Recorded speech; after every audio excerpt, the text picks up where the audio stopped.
situation with the voices in your head. They said that love has shut the door on you, and you'd be better off instead. Girl, don't you listen. Your time is gonna come. You talk about lonely, you talk about scared. I think you're thinking that nobody cares. Well, you know it ain't over, but where to begin? You gotta play if you wanna win. Yeah. So when you gonna let somebody in? It's a classic situation where you don't know how to feel, so you go it alone. You turn off the phone when the struggle gets too real. Yeah, girl, you better listen. It's time to make a change. You talk about lonely, you talk about scared. I think you're thinking that nobody cares. Well, you know it ain't over, but where to begin? You gotta play if you wanna win. So when you gonna let somebody in? Yeah, let 'em in. You talk about lonely, you talk about scared. I think you're thinking that nobody cares. Well, you know it ain't over, but where to begin? You gotta play if you wanna win. So when you gonna let somebody in?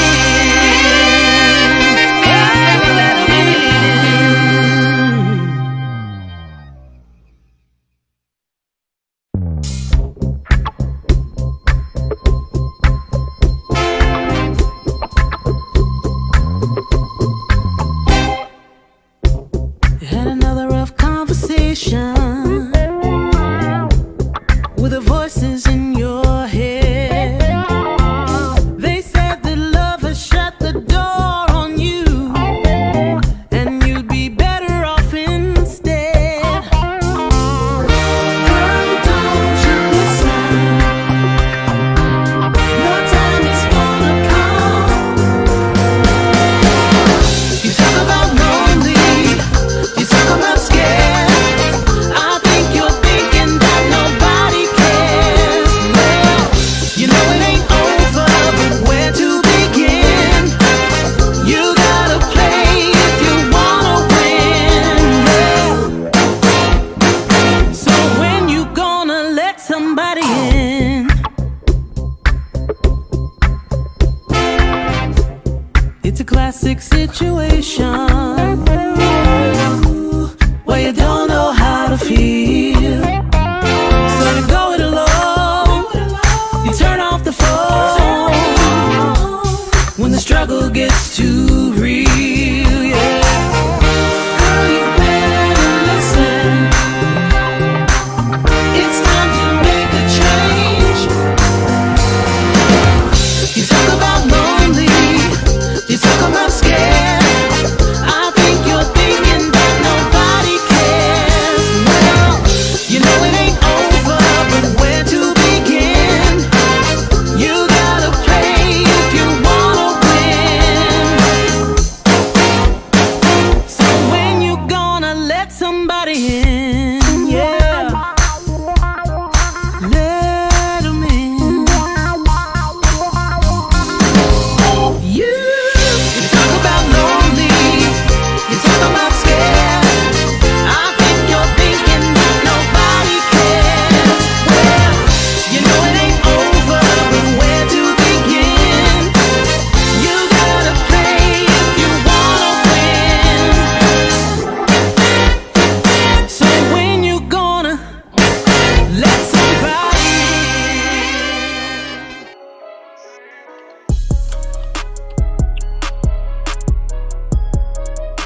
All right, good evening, good evening, good evening, good evening. Happy Sunday evening to you, broadcasting from the B Level Entertainment Studios. I'm your host, B Level, And I'm Andrea. And I'm Tristan Transformations. and we should have Web somewhere here. What the hell, she?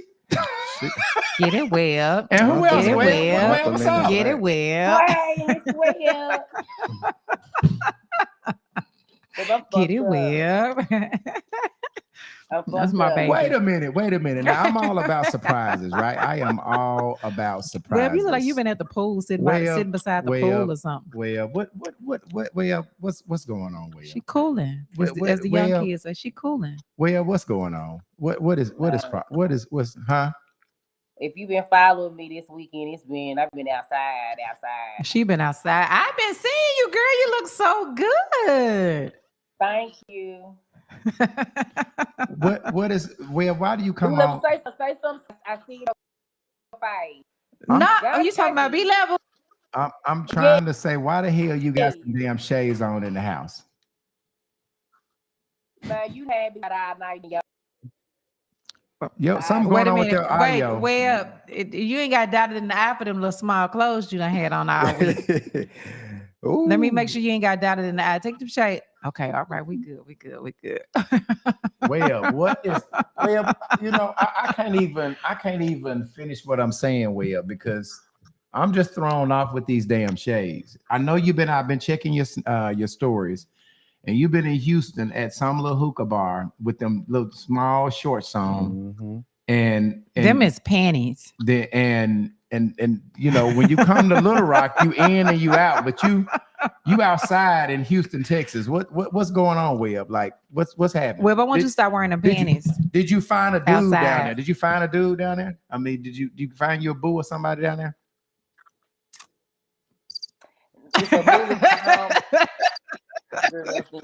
Huh? I'm about here to bullshit with my homegirls, hanging out the window with my racist ass friends at the red light, twerking at the red light. Get it Web. Get it Web. I ain't gonna do this with you, Web. I ain't gonna do that. Trying to get my energy back. I'm really just. I'm not doing this well. Listen, Anthony P is running a little late. So he's going to join us before hopefully before the middle of the podcast. So listen, sponsors. Listen, we are in need of sponsors. This podcast is doing great numbers. The people that are listening to us every week have great buying power. They're buying cars, they're buying houses, they're buying products, they're buying hair products, everything, concert tickets. If you want to advertise on this podcast, all you have to do is hit up anybody on the Web is gone. Hit up anybody on the show. Hit up Andrea, hit Tristan, Anthony, Web, or myself, and somebody will get in contact with you from our sales team, or send an email to unpackingthebaggagepodcast@gmail.com. That's a long email address. Email unpackingthebaggagepodcastlr@gmail.com. Now, Tristan, you got some people on. Yes, tell them what you need them to do. Shout your people out if the you're song. on the broadcast, please share, and comment. Share it in the comments, and I will shout you out. Hey, Amanda. Hey, Tony. Hey, Tam. Hey, Tam. Hey, Marie. Hey, Donna. Hey, Brittany. Brittany says, Web says, stay out her business. Turn up, girl. Laugh out loud. I don't know what's going on, Web. I don't have. We don't see you on camera. You take them goddamn shades off so we can see you. We can't even see the damn cameras off. Can you see? Shit. She had all day to get damn. Your camera's going all out. You better let you party. You just lost your mind. Shit, you done lost your damn mind. Take the damn shades off so you can see your camera not on. Damn. Can you see me? Ain't nobody's son. Yeah, I can see you now, but I couldn't at first. Okay. All right. Now, so listen, y'all, I got to tell you guys about a brand new feature that we're going to do on the UTB, a midweek conversation on Wednesday evenings. We're going to do a new feature called The Sit Down with Tristan Hobbs. Okay. Yes, and what we're going to do, Tristan, do you want to tell me? You want me to tell them what? You can tell them. All right. So what we're trying to do is we're going to have a segment where people that are having issues with each other, I think Web like this too. You suggested that she's gone. People that are having issues with each other, if you have problems with each other, drama, beefs, we're going to allow you to come on Wednesday evenings at 7:00 and work out your differences and sit down with Tristan Hobbs and get to the bottom of it. If you have baby mama beefs or you have friends that you have some issues with, not even just big beefs, small issues, big issues, we want to provide this platform as a medium to just bridge people together and just all of these broken relationships. We want to mend some of these broken relationships. And we're starting off with Tristan. I'm going to dive in, and I can't really talk about it because I have not contacted the guest, but our first guest is going to be Tristan Hobb. Can you imagine that? He's going to be on Wednesday, and I would tell who he's going to be talking to, but I have not had a conversation with him yet. Yeah, but Tristan Hobb is going to be our first guest this Wednesday, and then after then, myself and Tristan is going to come. But this is going to be Tristan's baby. If you want to work out your differences, come on a public platform where you can get some clarity about where you went wrong. On Wednesday, a sit down. We haven't come up with a name. Tristan, have you come up with a name for this feature? Let's sit down. Okay, it's called a sit down with Tristan. Okay, the sit down with Tristan. All right, starting this Wednesday, it's going to be me sitting down with him and somebody else. After then, we're going to have somebody else. Wait, right? If you have an issue with me, come on. Yeah. Just give me I cannot believe that somebody has an issue with Tristan. Can you believe? Bro, listen. I don't even be knowing half the time. I mean, for real, like, I'm just like, I'm in awe. We have three things that we're talking about tonight, right? The first thing that we're going to talk about is effective co-parenting. That is a really, really big issue that we're going to dive into tonight. The second thing that if we have time, and I understand that this effective co-parenting may last a long time because there's a lot of layers and a lot of things that we're going to peel back and talk about. The second thing that we're going to talk about is, and I don't know which one you guys want to talk about first, is either spazzing out on the internet for social media, right? And I think Tristan oftentimes he does that. He wows out. I see him going live over some people, and he didn't know I was going to say this, but sometimes Tristan get the spazzing out. Well, let me say something. Spazzing out. Disrespect is public. The clapback is going to be public. We're going to talk about that because I want to know what goes into the mind frame of people that do that. So obviously, I'm going to let you start. Okay. We're going to start with you. And then the last thing that we're going to talk about is spinning the block. All right, spinning the block. You date somebody, you break up with them, and then we might talk about that second, and then you decide to get back with them. That real bad. Why do we spin the block? Those are the three things we're going to talk about tonight. I think we should start. Let me make sure went over to sit down with Tristan and talk. I got to tell you about this before I forget. We've got the Hair Invasion. One of our great podcast producer, Tamala McElroy, has got it. Save the date for her her big hair show that's happening in June. I want you to save the date. All right, let me go and make sure I don't mess up Tam's deal. Sunday, June 8th. Yeah, I got some stuff that I need to talk about. Just make sure that I get it. All right, so it's the biggest hair show in the Mid-South. It's her 26th year. The show offers education, competition, showcasing, and vendors. It's an all-day event. All right, it's an all-day event. Let me get the cameras back on us. It's an all-day event from 10 a.m. to 10 p.m. Okay, education in the day and the entertainment at night. Now, this is open to the public. All right, so we've got vendors. We've got stylists. If you want to be educated on how to go through the classes, they're all day.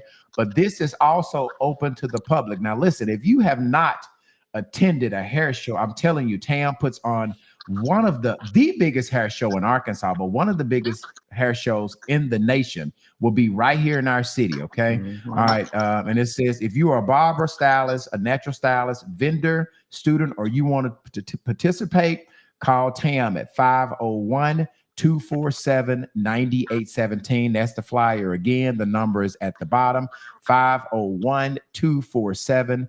9817. The date is Sunday, June 8th. And I'll tell you, if you don't do anything but come and stick tight, I promise you, I'm going to be hosting that thing. And if you have never been to an event that I host, I promise you will have a good time. So Hair Invasion 2025. The date again. What's the date again, Tristan? June 8th. And if you're a stylist or barber that's interested in showcasing your work, if you're new to the industry, if you want to just showcase your work, contact Tam.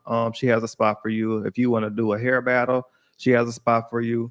I've done plenty of hair battles, plenty of showcases. So give her a call. It's really, really fun. If you're a client and you want to support us, come out, check your stylist out. Just support us. Come out and see what And this is how many years she's did this? 26 years. This is a shout out to you, annual Tam. Shout out, girl. hair evasion thing. Tristan, well, I was going to ask you something we were talking about just established. You're going to participate, correct, Tristan? You know, I participate every time Tim put a flyer out. You know, Tristan is going to be involved, baby. All right, that ain't going to never change. Y'all know that. Okay, Tristan, you've got some people on. Have you shouted everybody else on? Yes. Hey, Patricia. Hey, Marie. Hey, Boo. Let's see. Hey, Brittany. Tony says hello. Marie. Jay Queen just tapped in. Yeah. Let's see. Hey, Melody. Hey, Valencia. Hey, Cheryl. Hey, Donna. Hey, Amanda. Yeah, so everybody's on. If you're just coming on, what do you need them to do, Tristan, again? I need you guys to go ahead and share this broadcast and hit type comment in the comment section. What's type up? Shared in the comments. Yeah, shared. I'm sorry. And Tristan will shout you out. Share it, share it, share it. I need you guys to share. Please put shared in the comments so we can recognize you, shout you out on the podcast. Let me see. I don't know what's going on with Webb. Them goddamn sunglasses. She can't even stay on. She's been partying so damn. All right. So the first thing we're going to talk about, y'all, is a topic that I think is really, really, really important to our culture, to our relationship, is effective co-parenting. Okay. Now, with everything I do, I always like to have literature and just, you know, things that are that we could build up on. And so I'm going to put this up that I Googled this on effective co-parent. Andrea, you want to read that? Co-parenting is where parents share responsibilities for their children after separation or divorce can be a positive approach, but it requires open communication, flexibility, and mutual respect to ensure the child's well-being. All right. Also, read what is co-parent. Those are important as well. So co-parenting involves both parents working together to raise their children, even if they are no longer in a romantic relationship. It's about prioritizing the child's needs and well-being above all else. It can help minimize the negativity impact and separation or divorce impact of separation or divorce on children. Co-parenting agreements can vary, but generally arrangements. Oh, I'm sorry. Yeah, there you are. Co-parent arrangements can vary, but generally involve both parents making decisions about the children's welfare, living arrangements, education, and activities. All right. And one other thing I want to read, and I don't know if you want to tackle that or you want me to do it. You got it? You can go ahead. Okay. To foster a healthy co-parenting relationship, prioritize open and respect communication, establish clear boundaries, and consistent adhere to a parental plan that prioritize the child's well-being. Okay, here's it is. Establish clear communication channels and regularly share important information about your child's health, education, and activity. Okay. Another thing you need to do is avoid negative comments. Refrain from making negative comments about your ex-partner, especially in front of your children. All right. Listen actively. Pay attention to your co-parent's perspective and concerns, even if you don't agree. Okay, even if you disagree. And then use I statement. Express your feelings and needs using I statement to avoid language rather than your mother does this, she does this wrong, your dad does this wrong. So you put I instead of your. Okay. All right, Webb, you got all those things that you need to do to to effectively co-parent. I told you that today before you even read that to me. I was like, I already told you how to be successful at co-parenting without even seeing that definition. I told you all of it today, didn't I? So Webb, you are the one that suggested that we do this topic, right? Co-parenting. And obviously you are co-parenting. Andrea is co-parenting. I am co-parenting. Anthony is co-parenting. And Tristan don't have kids, but you have siblings and you have little, you have nephews, nieces. Yeah, you have. Do you have nieces or just nephews? Nephew, both. Okay, so you provide some type of co-parenting, even though you're not their parents. What do you guys see the biggest challenge? And I've got a list of things that I want to go through. What do you guys see one of the biggest challenges? And by the way, I'm going to open the request line very early. If you have a comment or something you want to just come in, I'm going to put our question of the day up there. There's our information line, 501-650-9726. How do you effectively co-parent? What do you see the biggest? Go ahead, Webb. I'm sorry. I was just gonna say, the way I'm successful in my co-parenting is I don't be worried about what my child's fathers are doing like in their romantic life. I'm not the bitter baby mama. I don't be calling harassing them people. I don't talk bad to them if they want to do it. I don't even ask them about that. It's none of my business. That's what I even do. I stay away from their personal business. I try to keep everything pertaining to the kids. And everything is cool with me. I don't have problems because I'm not bitter. I'm not upset. That's a lot of times whenever when you have issues because the mother still want to be with the father or the father still want to be with the mother. So it's all this toxic behavior and it just trickles down to the baby and they at school doing what they see.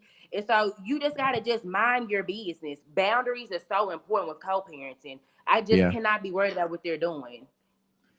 So when Lenny is with her father, do you say, I don't want her around, don't take her this place? Do you try to control where the baby daddy and Lenny goes? Do you try to control who Lenny is around with the baby daddy? I don't know this chick. I need to meet this chick. Don't have my baby around. So and so. So you don't care. I don't give a fuck about none of that. That's me. I don't give a fuck about none of that. I don't give a fuck. Because who is that? And you have her who around my kids? You have her around. So and Lenny is how old? 4. So 4. At the age of 4, you are not concerned if he takes your baby around somebody who misuse her. That ain't when Lenny is in her dad's. It's totally her dad call where she goes. That's his business. But I think that's how he do what the fuck he want to do. I don't run shit over there. And I think that's too. I'm over here kicking and turning up. Go do. Ooh, these young mothers. Go ahead, Andrea. What are you saying? Well, and I think that some of that, and Webb, you can interrupt me if I'm wrong, but I guess, she truly trusts that the child's father is not going to allow the child to be with someone who does not have the child's best interest. But I am a little bit different. I don't really want to get into their business and I don't really care. But, if it's somebody that is going to be instrumental in my child's life, I don't really have to meet them. I just want to know that if they're going to be with the child by themselves, that the child is in good hands. So you're a little bit different, Andrea. You want to know where your young daughter is. Yeah, if she's young, especially like at 4, and because they're still so impressionable at that age. Yeah. And to me, again, oops, and I didn't think that shit ain't worth a damn if something happened to one of mine.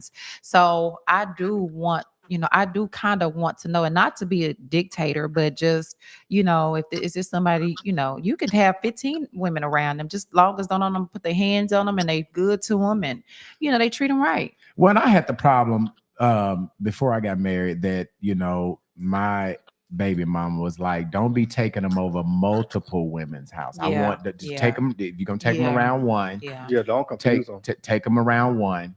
And my thing was, shit, I don't try to control what the hell how many brothers come to the house. I don't know. So I'm kind of like way up in a little bit. So let me ask you this, Andrea. What if they have somebody that you feel is not good for your child? How do you navigate through that? Like, obviously, if they got to surround somebody whose just reputation is not good, somebody that you really don't want your young baby to be around, how do you decide, or how do you tell him, I don't want my baby? Or is that something, obviously you said you're concerned, especially with a young, how do you control that is what I'm asking. I think you do it in 2 ways. Like if they are not really a serious couple, you just don't. How do you know that? How do you know if they're serious or not? Well, a lot of times if they're serious because the child will come back and tell you, Mom, I seen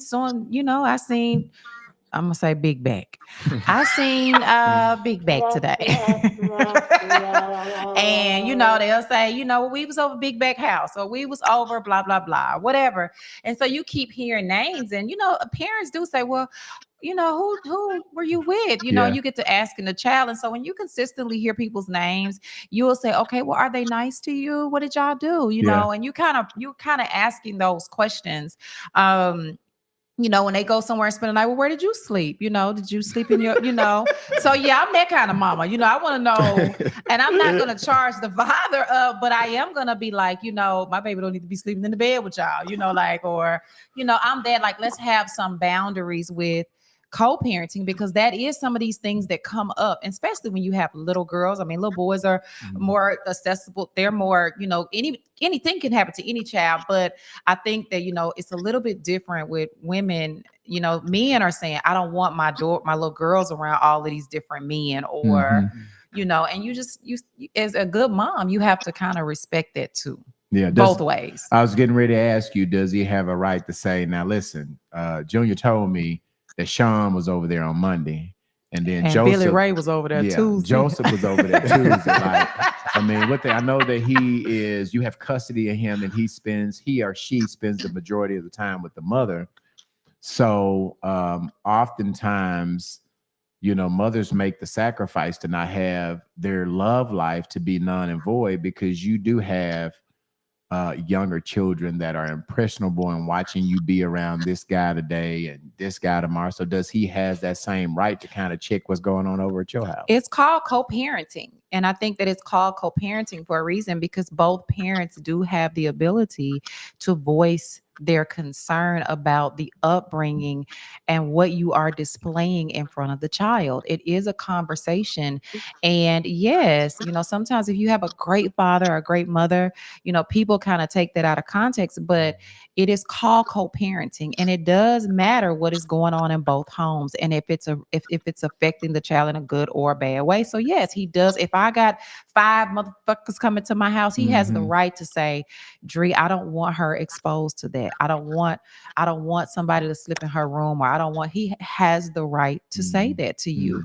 Now, it's still your home at the end of the day. And if you want 5 folks running in and out, or 10, or whatever you got going on, I mean, they can't really stop you, but he has the right. That's a part of it. What do you think, Tricia? Yeah, Patricia. Well, I don't have these type of problems. Okay. Yeah, I don't have to deal with that. But Patricia says, and these men shouldn't be telling their women lies about their baby mamas. Huge pet peeve of mine. Pillow talking is what she's saying. Pillow talking, when you are pillow talking and saying bad stuff about the baby mama. Does it make co-parenting easier if you guys have a rapport with each other, if you like each other, if you go on good terms? Does that make co-parenting easier? Absolutely.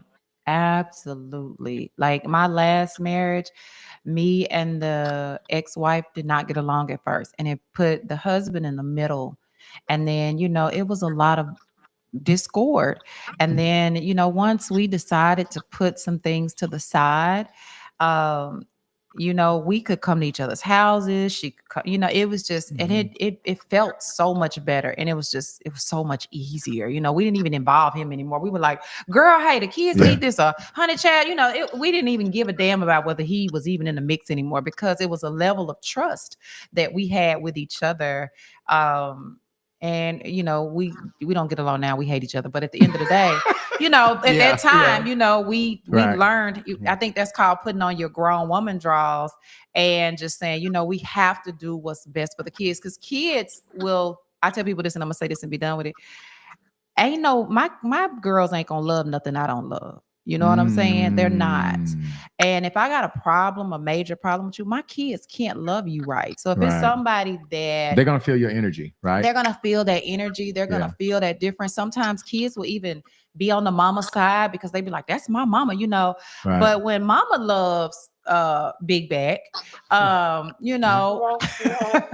mama decides that she wants to get along with this person, that all that roughage just calms on down, and they can move a different way. I found out, even dealing with my kids, my older 2 kids, mother has passed. But dealing with the younger 2, I 1,000,000% agree with that. I found out even when my ex and I are not on good terms, I can see the difference in how the kids respond to me. I can kind of tell how they respond, what they saying. They're around their mother a lot of times. I'm dealing with an issue right now with Randy. And so I can kind of tell, even no matter how much I do for the kids, no matter how I show up, it is really, really important to have a relationship with the mother. That sometimes is hard to do. Sometimes, and guys do it too. They break up, and it's all personal. You in your feelings about why you broke up. You know, whatever you had, problem that you had to cause you to break up. It comes over and it affects your It relationship does. with co-parenting. So when I ask you, well, what do you think? Do you think that it's better when you have a relationship with your baby daddy? Most definitely. Like me and my baby daddy, we like me and my child father, we're brother and sister. So What? everybody get along, we Wait. talk, we be laughing. I used to put the kid on the side. We cool. I'm a cool baby mama because I got shit to do. I'm not no lame asshole to be. I sit around because I want to sit around. I ain't got to sit around. So when I'm ready to go do some shit like I did last night, it's up, and I ain't got to worry about no motherfucking kids. So they with their daddy. Right. Then these Well, kids Go with their ahead. daddy out 2025. Like when hoes get mad, they be trying to hold their child away from the daddy. Not me. I be loving to get into it with them niggas. All right, come get your baby. 'Cause I'm finna go. I'm quick to do that. I'm not with this shit I be seeing going on. I'm just not with this shit because at the end of the day, that's not just your child. If he nutted Yeah. in you and that baby came from him, you I'm gotta I'm Push see the your I'm button. I'm gonna kids push as your that. daddy, and you gotta Right. worry about what they doing, who they around, who they fucking with. I just, you know what I say? I put my kids in God's hands, and that's all I can do. And I'm finna go kick it, cause no, fuck this. I don't give a fuck about nothing. So you that baby mom, I'm gonna see her at the club. When I got the kids, you outside. Yeah, know That's that. okay. Yeah, don't ever use that analogy no more. I We're know. I brother and know. sister. Don't ever. that's my brother. They're my brothers Yes, and your sisters. homeboy. Them Don't. my brother and sister. That's my That is your brother. That's your baby homeboy. daddy. Don't say brother and sister. Let me ask you They're my guys They this: brother. how already be on Arkansas ass. Don't say that no more. does Tam and I were talking about the subjects today about co-parenting, and it makes it more harder. It makes it more difficult when you like who they're seeing. When you not that you can have a pick with who they date, right? But when people start dating, when you are co-parenting and your ex-partner start dating, does it matter if you like that person? You were kind of talking about the fact that you had a relationship with the ex's girlfriend, right? To where the kids were around her. You knew that she was going to be around her. So you wanted to make sure their hair was done right. Some of the things that a woman kind of like hair and stuff that she does for children, you want to make sure you give her that information for your child. We always say that our ex don't have a say in who we date, but I think the ex should understand that we're partners, right? We Right. have this Right. child, and hardly ever do it work out like this, right? Hardly ever do you get to say, oh, I like him for you, Right. or I Right. think she's cool, I think she's dope. Right. Right. But that also goes into great effective co-parenting is Right. wanting, because let me just tell you this, fellas. I always find out when a woman is getting some dick, she's way easier to get along, right? When she got somebody else, like for real, and when she got somebody and she getting her some, she is way more easier to deal with. If she ain't getting none and you got some action and some motion going on, It's over. Your life about to it be is gonna hell. be Your life is so hell. It is you hell. really want your baby mama to have somebody that they liking and that is treating them right, and Mhm. because I'm telling you, fellas, she's gonna be way more easier to deal with. Right. It sounds like Way you've been more. through this because you so passionate about that answer. Yeah, I mean, for But you real, need for to, real, you need for to real. let them know, But females, that's you need to true. also let That's them know they can't be in their feelings about what she doing when she fucking with a nigga. Like they can't be acting bitter and acting like they don't want to get the baby because she fucking with another nigga and trying to hate. Let's talk about this side too. Say it again, Webb. I'm sorry. Say it again. I said, don't forget with that same motion, they need to have that same energy too when she is fucking with her another nigga. They don't need to be getting mad and act like they don't want to get the baby and stuff because she got her a nigga trying to cock block and shit. Right. So you saying as a relation, just respecting your schedule as well. So because she got Yeah. motion, don't try to lead a baby out there so she can So she can't do that. Tristan, you got some comments in here. My ex is in here comment too. Go ahead and read them out. Yeah. Which one? He's talking about some which one? You finna read it. Let's see. Patricia said, but listen, I am glad that I never had to co-parent. My father helped me raise my son. Shanetta says, let's not say it's personal over here. Please and thank you, B-Level. That's for you. Please and thank you. It's not personal over here, boo-boo. That's what she meant. Yeah, that's what she said. It's not personal. Actually, she's on here, but and she can tell you, like, obviously, we have come from a space of us being divorced and trying to navigate through that, but it gets difficult because even as it relates to the finances, you know, when you two are together, y'all are dealing with one checking account, one type of finance, you know, as it relates to what you buy the kids and how you, but then when you separate, now you got, you know, I've got my whole set of bills here. She has her whole set of bills there. It gets way more difficult. Something that you guys are planning on purchasing for the kid might be the right time for her, not the right time for him. Vice versa. Thank you, Tristan, for correcting that. Vice versa. It's much harder. And that's why God intended on you when you had these babies, you have to be better. Yes. You know, you got to pick great people. Partners. Yeah, partners. Yeah. I mean, obviously, you know, you have to consider that everybody you sleep with could potentially be a baby mama. If you're not sleeping with each other with protection, if you know, not on birth control, and even if you got protection, they are birth control, you still can be have a child come out of that. So you have to be really careful up front who you decide to sleep with, who you decide to have children with. And, you know, and that's why I say, I think it's crazy because I think they talk shit to me, but I think that it should be, when you get pregnant, I think there should be something, and this sounds really crazy, but there should be something that both parents have to sign off before you had his baby, because she is the only person that can 100% terminate a pregnancy, right? If the woman wants to have it, if she doesn't, that 100% decision solely lies with her. But then she's tying you into a lifelong commitment, and ultimately she gets to decide. You know how you get around that?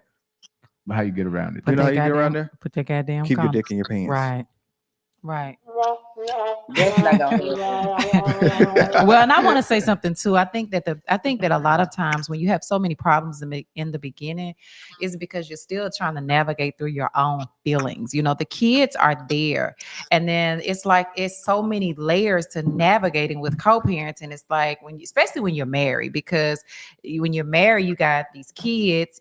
You're dealing with your own emotions. You're dealing with like, okay, do we do this? Do we let the kids go here? Do we date in front of the kids? Do we not? We still going through it. It's just so much to navigate through. And you have to get to a place where you can say, you know, we have to take us out of it. Mm-hmm.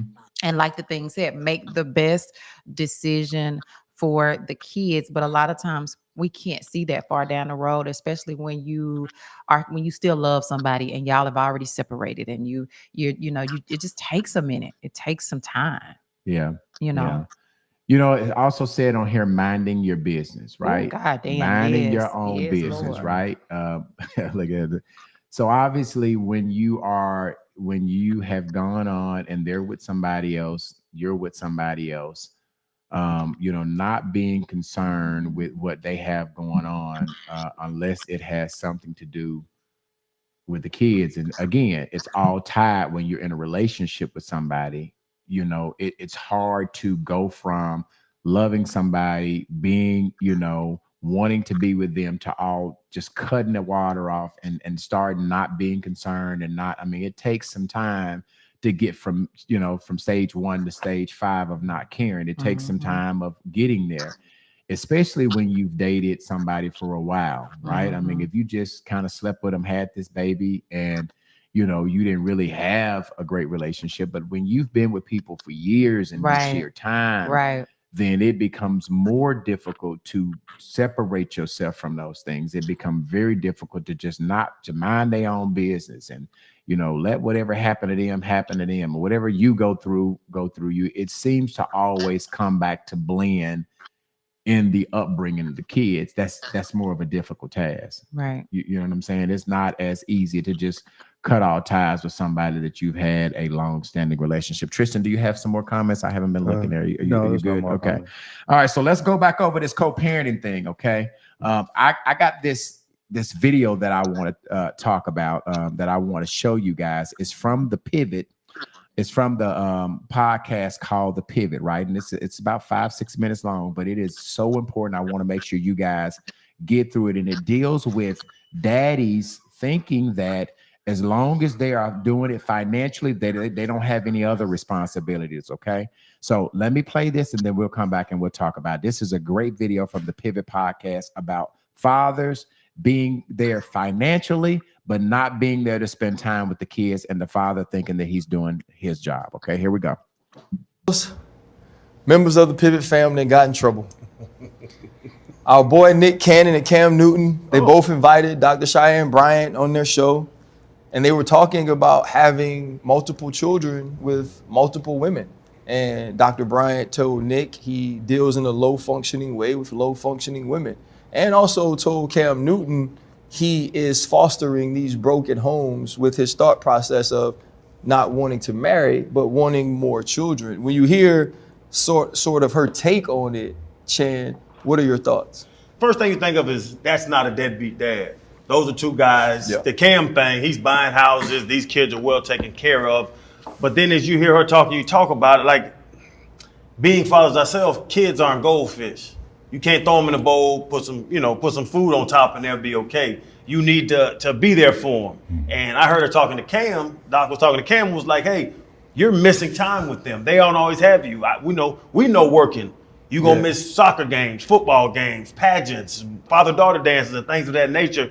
So I see what she's saying, and I would agree with the fact that I don't know if it's a broken home what it used to be, but as you see there, if you're not a father active in the house, that is still a child raised in a single parent home. Yeah. Sorry. So that's the thing that I really took from it. And I actually learned when she was talking to Nick and talking to Cam, I learned about that. And being a father, I see it the way that she sees it, but I also see that Cam and Nick would say the old school way. Them kids got a roof over their head. They well fed. They in private school. What more do you need? You need a father in that house. Sometimes you need somebody to wake you up in the morning. Yeah. I think right now in my head, I hear Q, Papa was a Rolling Stone. It looks crazy, the dynamics of it all. But I do want to commend those guys for trying. You know, they try to be there. They do their damnness to make sure they're able to provide for those children. I don't condone the circumstances. Now, I understand the interview in which Dr. Bryant approached it and her comments. And I think the dialect between two respectful parties, two respectful entities, now you're able to start a conversation in which our community, more than any other community, needs to understand whether you're going to do it or not. At least the conversation is there, the message is there. You hear about the statistics when they talk about single family homes, single women, and who's leading in those categories? Black women. So I think as Black men, we have to do better and try and bring those numbers down, but we also have to try our best to be there as much as we can in the event that does happen. And again, I think Nick's a wonderful father, doing the best that he can. Same with Cam. I guess the one invaluable thing that we all go by is time. Like, we don't have enough time in the day. And I think even Nick said that on our show. It's sort of cheating the kids a little bit, I think, in a certain type of way. But I will never question those guys for providing, because some guys don't. Some guys just don't care to be there in their children's life. But regardless of the circumstances, which again, I don't condone that sort of behavior, I still think there's a message at least in them trying to be there for their children. Yeah, I think the dialogue between Dr. Bryant and Nick Cannon and Dr. Bryant and Cam Newton are very important dialogues. I think you're talking about two men that at least understand they have the means to support multiple children and multiple women. I think the deeper dive into the dialogue is the acceptance and the willingly creating quote unquote broken homes. You know, you mentioned our community and the number of broken homes and the number of single mothers. And some of that is built on irresponsibility. It's built on carelessness. Like, I can speak for myself. And it's a conversation that looks different for me. I had 2 different kids by 2 different women at the age of 21, right? And at that time, all I knew from parenting and about parenting is that I saw my dad all the time because he lived with me, because he was married to my mother. And I knew I didn't want children, whether it was my daughter at that time or my son, to not be used to seeing me or to have to turn to another man and call him father or accept him as their father because I wasn't there. That was important to me. I didn't walk into those situations with their mothers at the time and say, I want to make this baby. I was careless, right? I wasn't focused or intentional about not doing it. But then I had to make a decision. You can't make that decision, and it isn't to, if this happens unknowingly or because of irresponsibility, right away say, I'm going to marry this woman if it's a bad situation, because you don't want that kid to grow up in that either. But I do understand when she's saying you're making these decisions to create houses, not homes, right? One is what you can afford based on your wealth. And the other one is what you can afford based on the amount of time God gives you, which is not infinite. Right. I commend both men for being willing to have the conversation. I think there's always going to be a level of defense there, but she was being honest in that, like, they're functioning in their lowest functioning selves. When we are aware of that, now we accept that. And so it's saying that, hey, this ideology is fucked up. Right. It's not only messed up, but it's now going to create a generation of children and of women that can also be messed up based on a decision I knowingly made. You can be aware of that, and if you accept that, that's fine. But in accepting it, we can't ignore some of the issues that it can create. Right. And when we are in our lowest functioning self in every decision, I can say this for myself, there are times where you think, am I even doing the marriage right? Am I doing the parenting right? Would it have been better if I did try to be a father outside the home?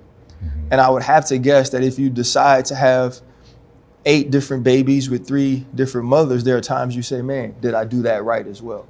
I don't think life is about perfection, but I do think it's about perspective. And I do believe that Dr. Bryant provided very important perspective for 2 very wealthy men that do have to understand time is something we can't buy more of. Well, fellas. Hi, so that was good. What he was saying is that, you know, guys are having multiple kids and they are adding to the broken homes in the nation because you can take care of them financially. You have multiple kids with multiple women. Those are broken home. You have, you know, 6 kids with 3 different mothers. Then you have 2 other homes that you are left broken because you're not there. The other thing that I found out is what he said is one of the things that I struggle with in most men who really, really try to be good fathers is, you know, you not there and them turning to some other guy who's around, right? Who the female may be dating or an uncle or an aunt, and really expecting them to show up for them as a father and teach them some of the things that you are supposed to teach your daughters and your sons. That's the worst nightmare for me, to be asleep at the wheel and, you know, whomever my baby mother or whoever my kid's mother is dating, to have to find those in those people that they're dating. I'm well capable. That's why every time I get an opportunity to show up for my children, I show up. And there are so many kids, not for school ball, but when we travel in the summer, that there are only females traveling across the country with these kids. So now that I've kind of gotten to a point where when we were together, we traveled together because we were married. But now we are kind of taking the tournaments and we're halving them up. Okay, you go to these 3 cities, I'll go to these 3 cities. But it is so important, fellas, if you're listening, it is so important. Oftentimes that we miss the mark on our children. We think that we're providing financial support for them, but we're not showing up for them, is supporting them in their extracurricular activities or even having conversations with them. It's so many parents that are, you know, at those AAU games by themselves. You know, they got their fathers are not there. So P, you're just joining on. We're talking about, I know you was listening. We're talking about how to effectively co-parent. P, how many kids you have?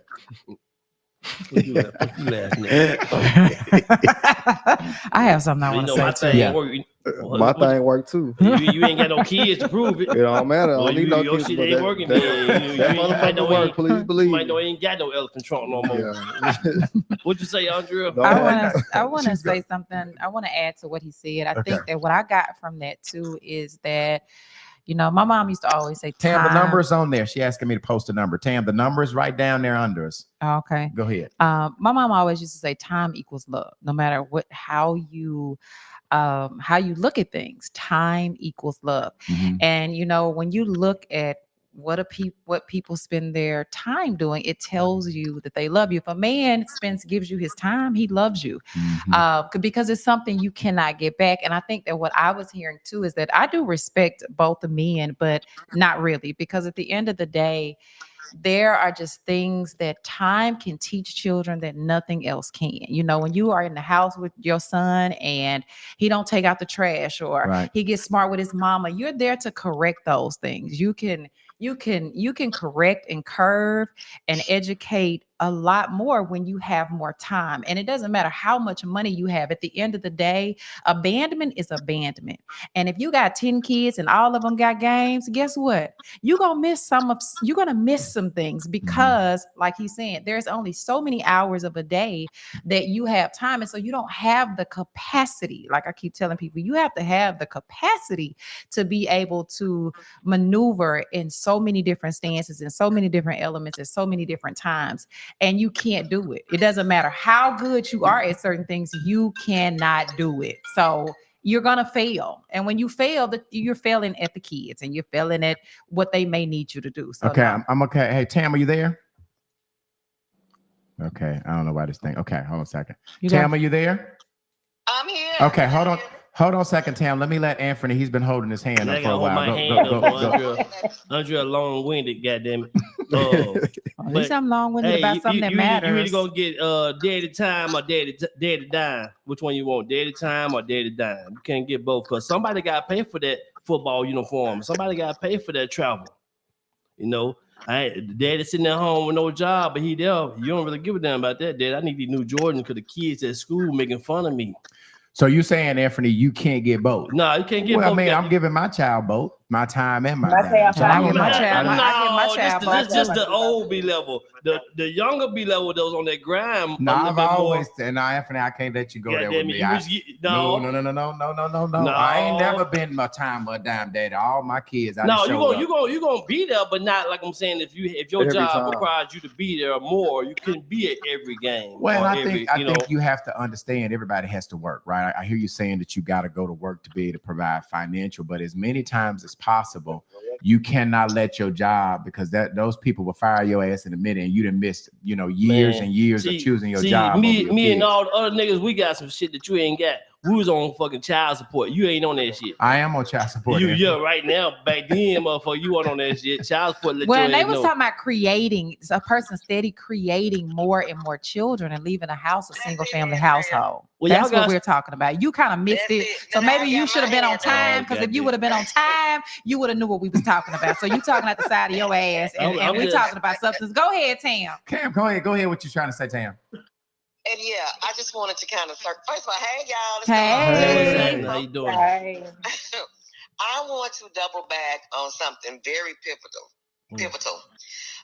That was addressed in the clip that Brian played. Mm-hmm. It's the willfulness.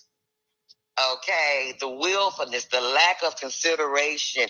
People put more consideration in what kind of vehicle they're going to go and buy than they do in a mate that they choose to bear their children or to have a child by. Mm-hmm. Okay, it's the willfulness to set yourself up in a situation to have a broken home. Yeah. And that's not predicated to how much money you make. A lot of the men that they were talking about are multi-millionaires. Yeah. You know what I'm saying? But their homes are still broken, and those children are ultimately still being raised by single women. Right. Okay. And I think if, like B and I was discussing this morning, You know, to get a beginning of this story, you know, how do we get into a situation where we're even pondering, you know, how to effectively co-parent? Okay. And, you know, that I think comes a situation. This is how I think of it. I think when you put yourself in those situations, it's very difficult to be in a situation where you have to co-parent with somebody. And actually, that requires, y'all gave all the definitions of that, all the communication that you have to have, right. how you got to be on the same plane and all of that. Right. It's very difficult to get to that if you never were that in the first place. Yep. Now you said something. You understand what I'm saying? Mhm. You never were that in the first place. Right. Okay.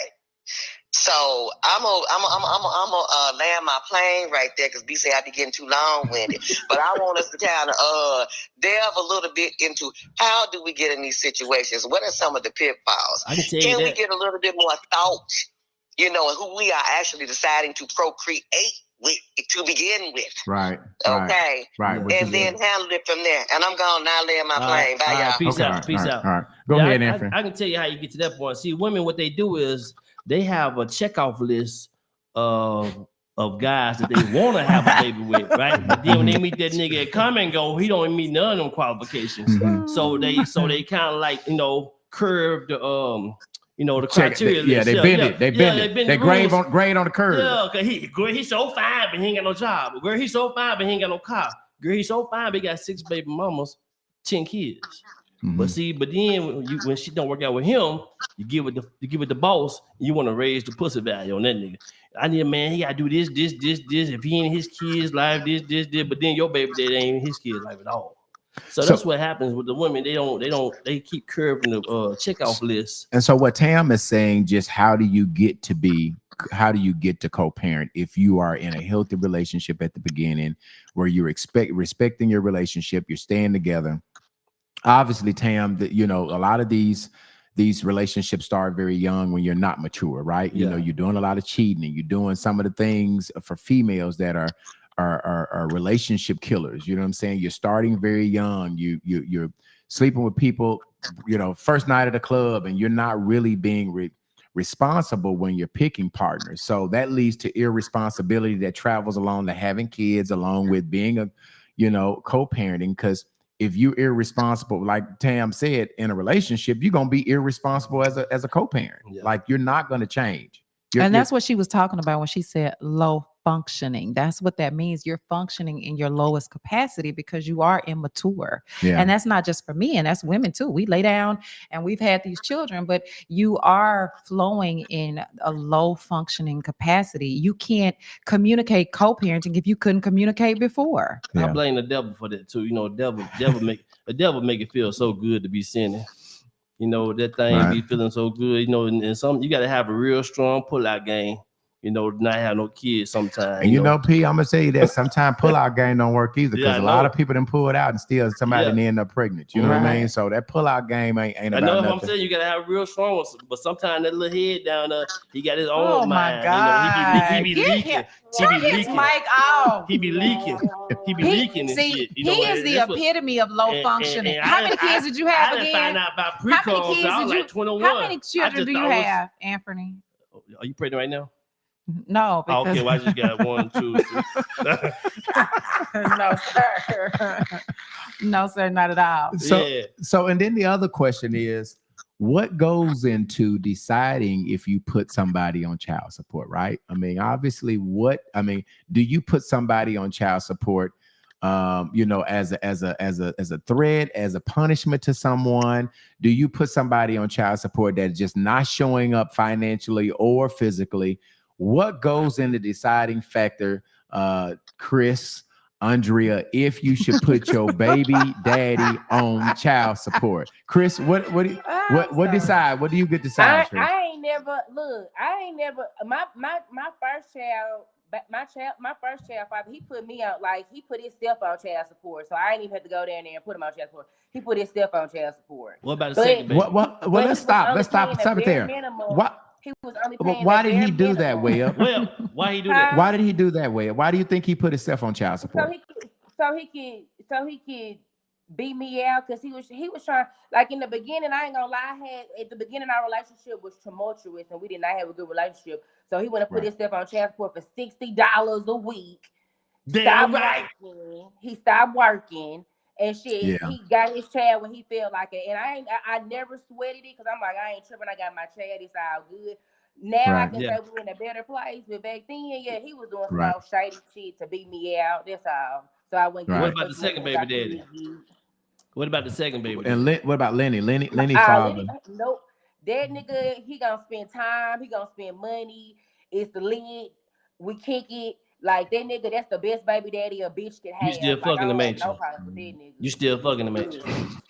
No, Did you hear Anthony? That's what we were talking about, B-Level. When you have a good relationship with your child's father and y'all co-parenting and we good, that's what people What say. kind of relationship? I said, are you still fucking him? Wait a minute. What Hold kind on, of y'all. relationship does Anthony have with his children? We're gonna go there next, but I want Webb to finish that. What did you just say, Webb, again, that you were kind of talking? I don't want that to go unnoticed. Say that again. Okay, so remember when we was talking earlier, we was talking about co-parenting and what to talk about or whatever. I told you, I said with black people, when the co-parents have good relationships and they good, that's the first thing people say. They still fucking. And no, we not. We cool. Right. It's about Lynn. It's not about. So you call that nigga right now tonight. Say, hey, baby, I know we were just friends, we just co-parenting right now, but I'm horny tonight. Come on over here and get this pussy. He ain't gonna come. Okay. You tell me. You answer that question. You he answer ain't gonna that come. question. You goddamn right he coming. What's your point you're trying to make with that, though, Pete? What's your point you're trying to? The point I'm making is, a good baby mama and a good baby daddy is based off he still like you. He still see some charity pussy one day. You know, like, damn, you know, maybe she'll give me a chance again. You know, if I show her I can be a good daddy this time, like I was last time. I'm just saying, think about it. The best baby mama is the best baby mama. One day ain't the one you been attracted to is the best baby mama. Get your baby mama that you're attracted to. No, Anthony, that's you would a little ass shorts around me. I'm gonna be fucking. If I'm your baby daddy, you gonna be one of the little ass shorts around me. He not that type of nigga. Yeah. Okay, Andrea, you had a question for Anthony. I told you I was gonna come back to you about. You was asking what relationship he has. Anthony, what you got? Andrea. Do you still fuck your children's mother, Anthony? Not this year. Not this year.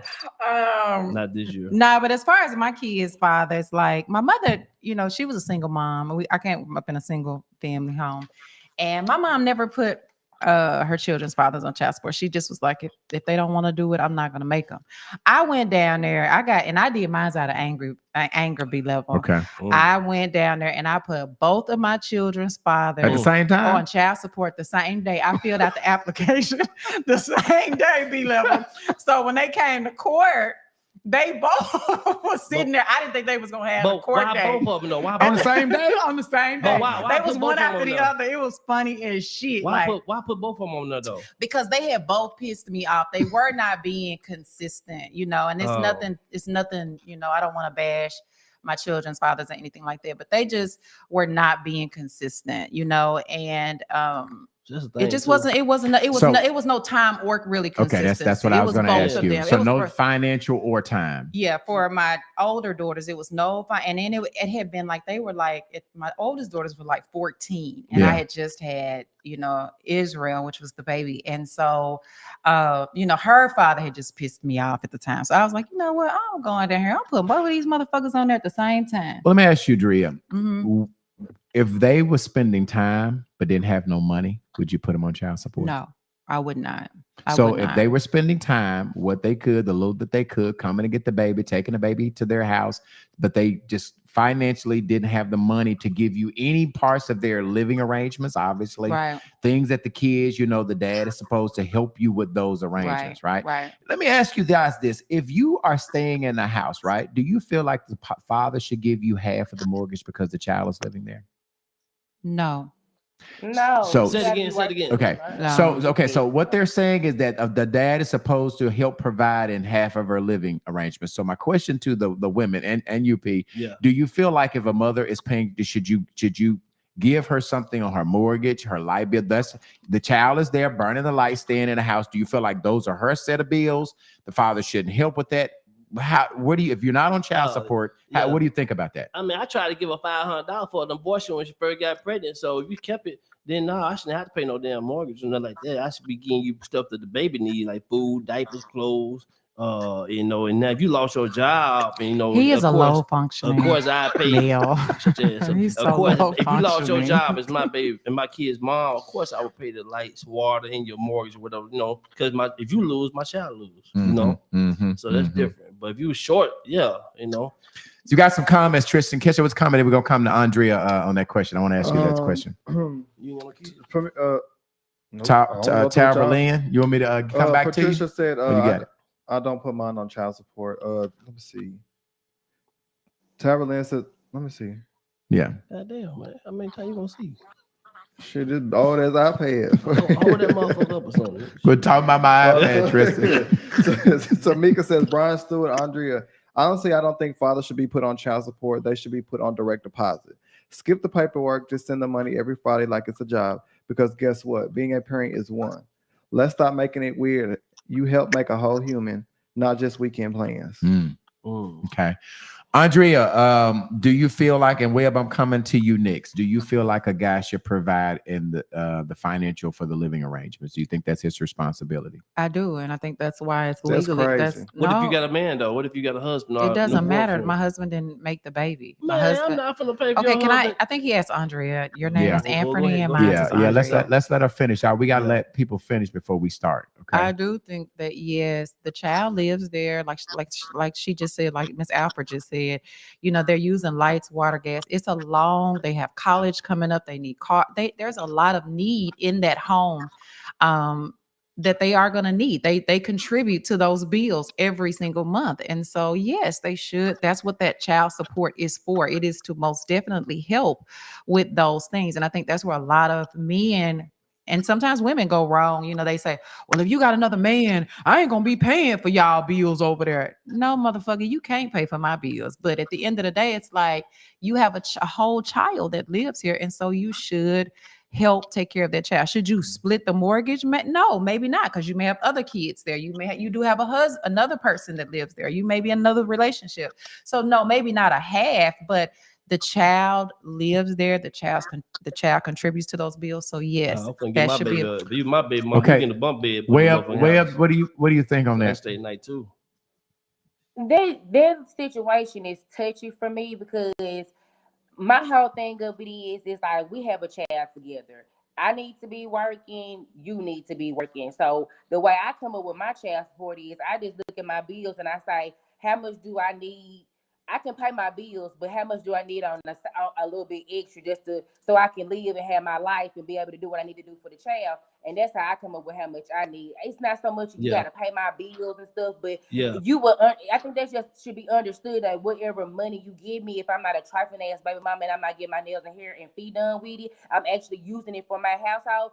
I don't see what the problem is about whatever you want to give me. You know what I'm saying? Just be for real. Don't be trying to send me $60 a week, okay?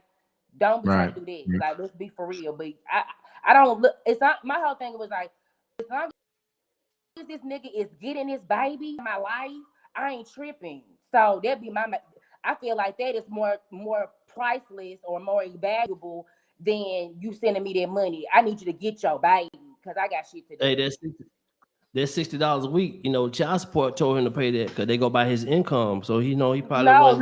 So he went and put his stuff on child support, and that's the number him and his lawyer came up with and fucked me. And at the time, I was young as hell and said, no, buddy, because he was working. That's all the thing was worth. $60 a week. That's all it's worth.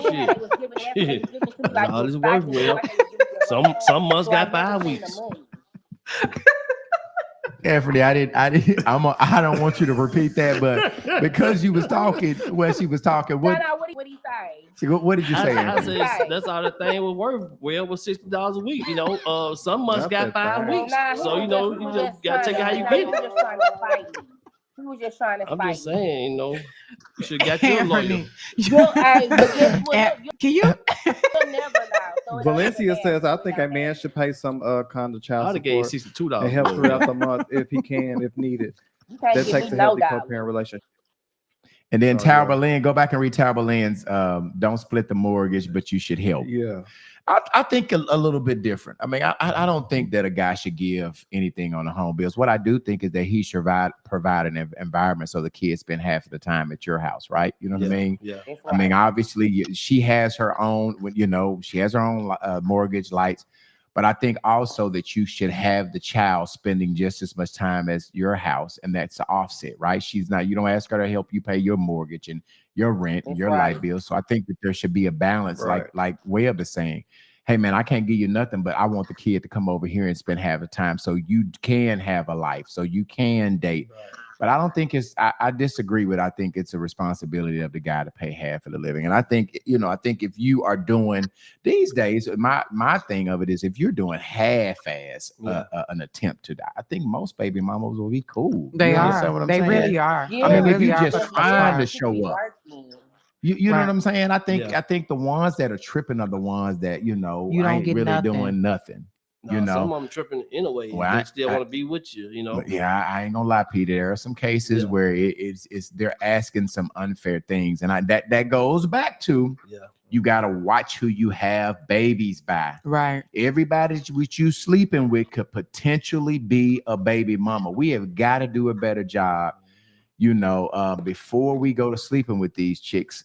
Figuring out, would I be cool with her being my baby mama? Does she operate in a non-jealous stage? Is she vindictive? Does she get mad about any little damn thing and go crashing out? We have got to do a better job picking out prospective baby mamas or baby daddies. I think it starts there. You know that for you ain't can't have no kid. You think about getting pregnant? You know that shit. They can make a man or woman now. You want to be one? You want to be a baby mama? Definitely don't want to be a baby. But you want to be a baby daddy?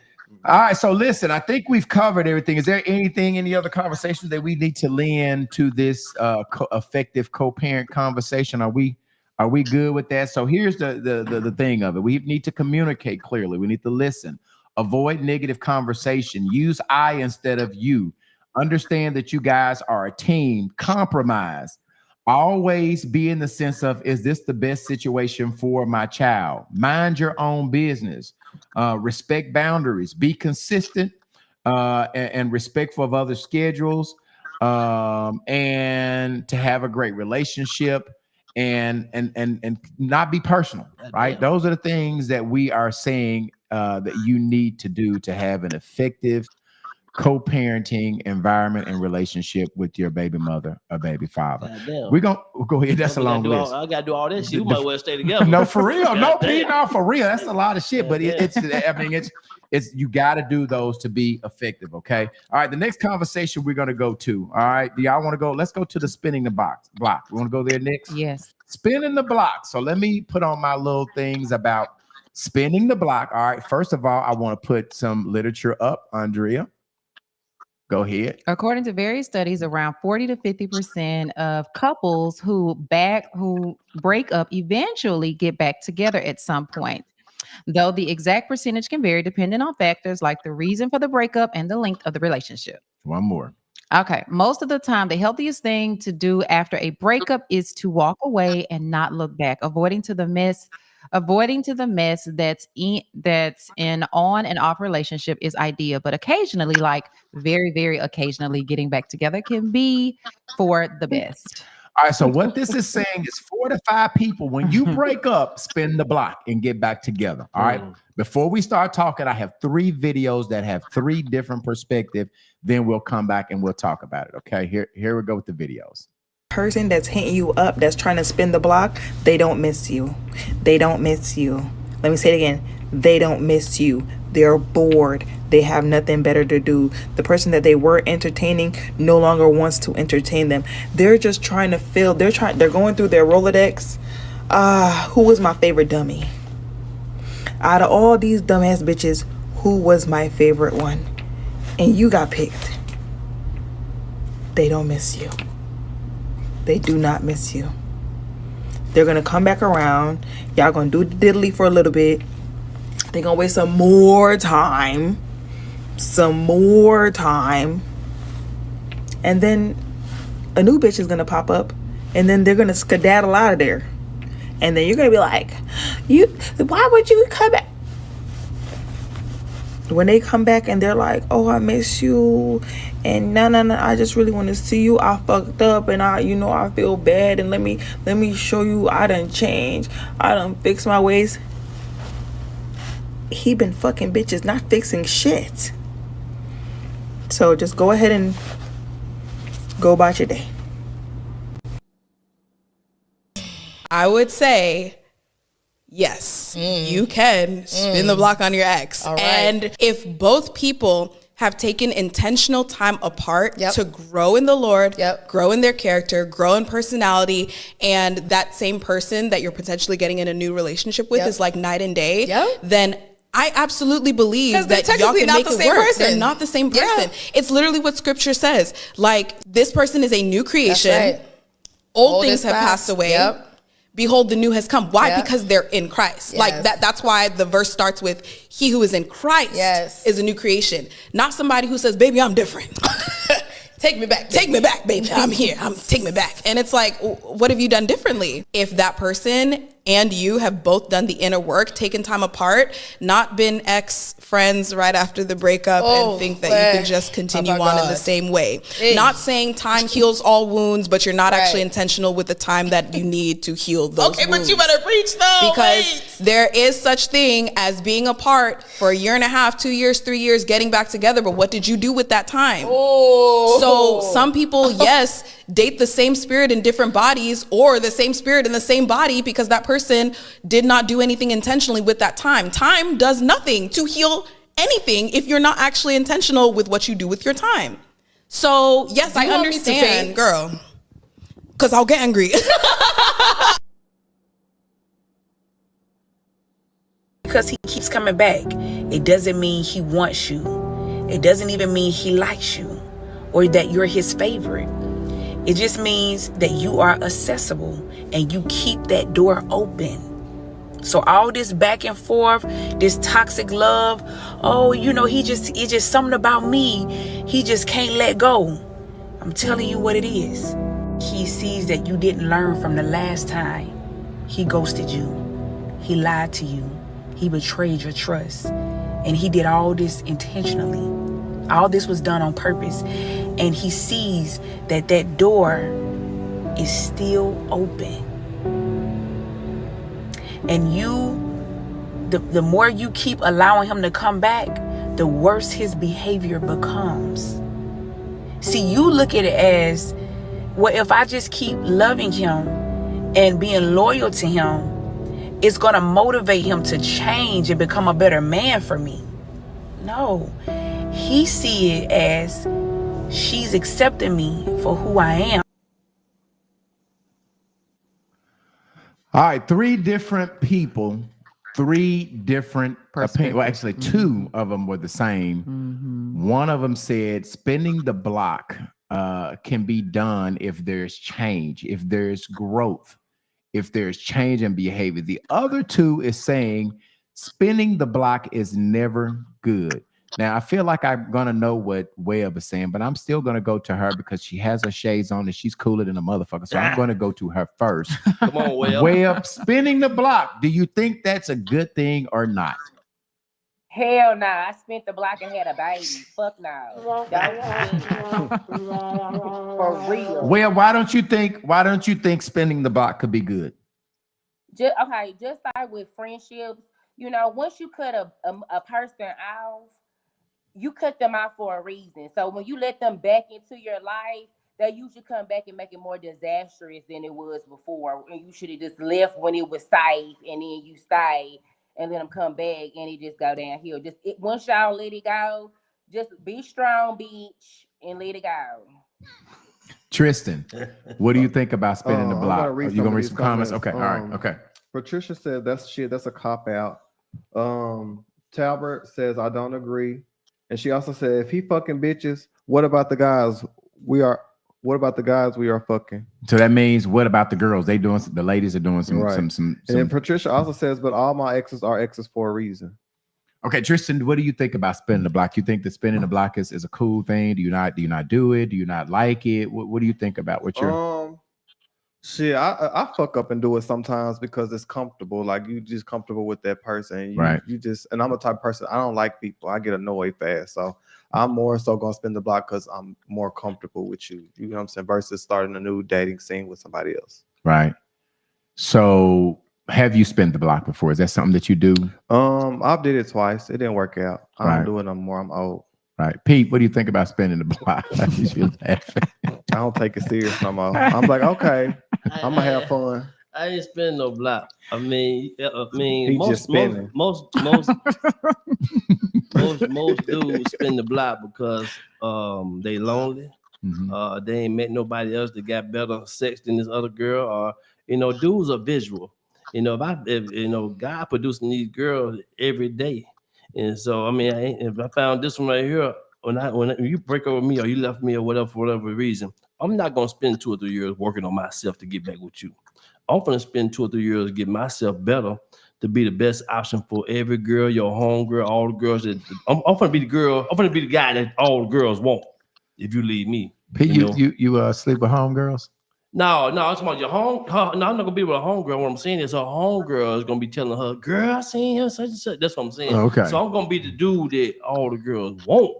So you left me, baby. You gonna miss your blessing. Leave me. Go on, dear Pete. Saying, Andrea, do you think it's cool to spin the block?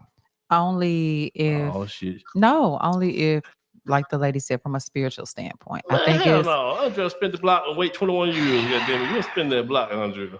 Don't hit that button. my person ain't the same person. You know what I'm saying? Like, so he's not. So you're saying So if the person has changed, yes. If y'all got history together, yes, it can most definitely work. If the person is a new creature, if the person still has the same old ways. How do you know? That's what. So how do you know if have somebody has changed unless you give them opportunity to? Right. Yeah. Right. So I think you do, but I think that there's a lot of things that people can show you that they've changed. They can show you they've changed by the way that they communicate with you, by how honest they are, how upfront they are, what their actions show you. Right. Yeah. So at the end of the day, and those were the things that I saw versus what I didn't see the last time. I didn't see the consistency. I didn't see, but now it's like, yeah, you know, if you need me to, I'm gonna do that. If you want me to be there, I'm showing up for you. You know, I'm doing the things that I didn't do. And sometimes it takes leaving a person for them to really understand what they had too. Right. You know, and a man who does look at you and value you, they will do the work. And a woman will too, if she really loved you. Tay says, women always spin the block. Hell, women don't cheat with new niggas, only exes. Yep. That's all they can get. That's all they can get. Ain't nobody else checking for them. Tonio Dickerson said. Patricia said that damn Gemini, Tristan Hobbs. Tony Dickerson says, no, I'm not spinning no block. No, sir. And I think it has to do with what the lady said and what Andrea's talking about. If you've changed, right? I mean, obviously, we all have gone where we're comfortable at. That's the reason for spinning the block. I know my weak points. I know what I can say to get back in. You know what I'm saying? You know that person. It is scary out here dating you. So if you don't want to go, if you're trying not to get back in that dating pool, it's obviously you would much rather, date somebody or be with somebody that you know about, that knows you, knows your family, knows your children. Right. You don't want to have to learn nobody all over again if you don't have to. So spinning the block, I think, obviously 4 out of 5 times they do it, but they're unsuccessful because the people don't change. You really spin the blocks to the same situation. Yeah. Same person. Yeah, somebody said, and I was reading something today, researching this. It says that when you break up with somebody, you should cut all communications off with them for 21 days. I thought that was crazy, right? If you break up with somebody today, you should block them from social media, not text, block them. You should not have any communication in 21 days because your heart is still open. You still attracted to them. You still wanting them. They know that, the things that can get you emotionally back tied. So do you agree with them, Peter? If you break up with somebody today, you should take 3 weeks. It depends on how we broke up.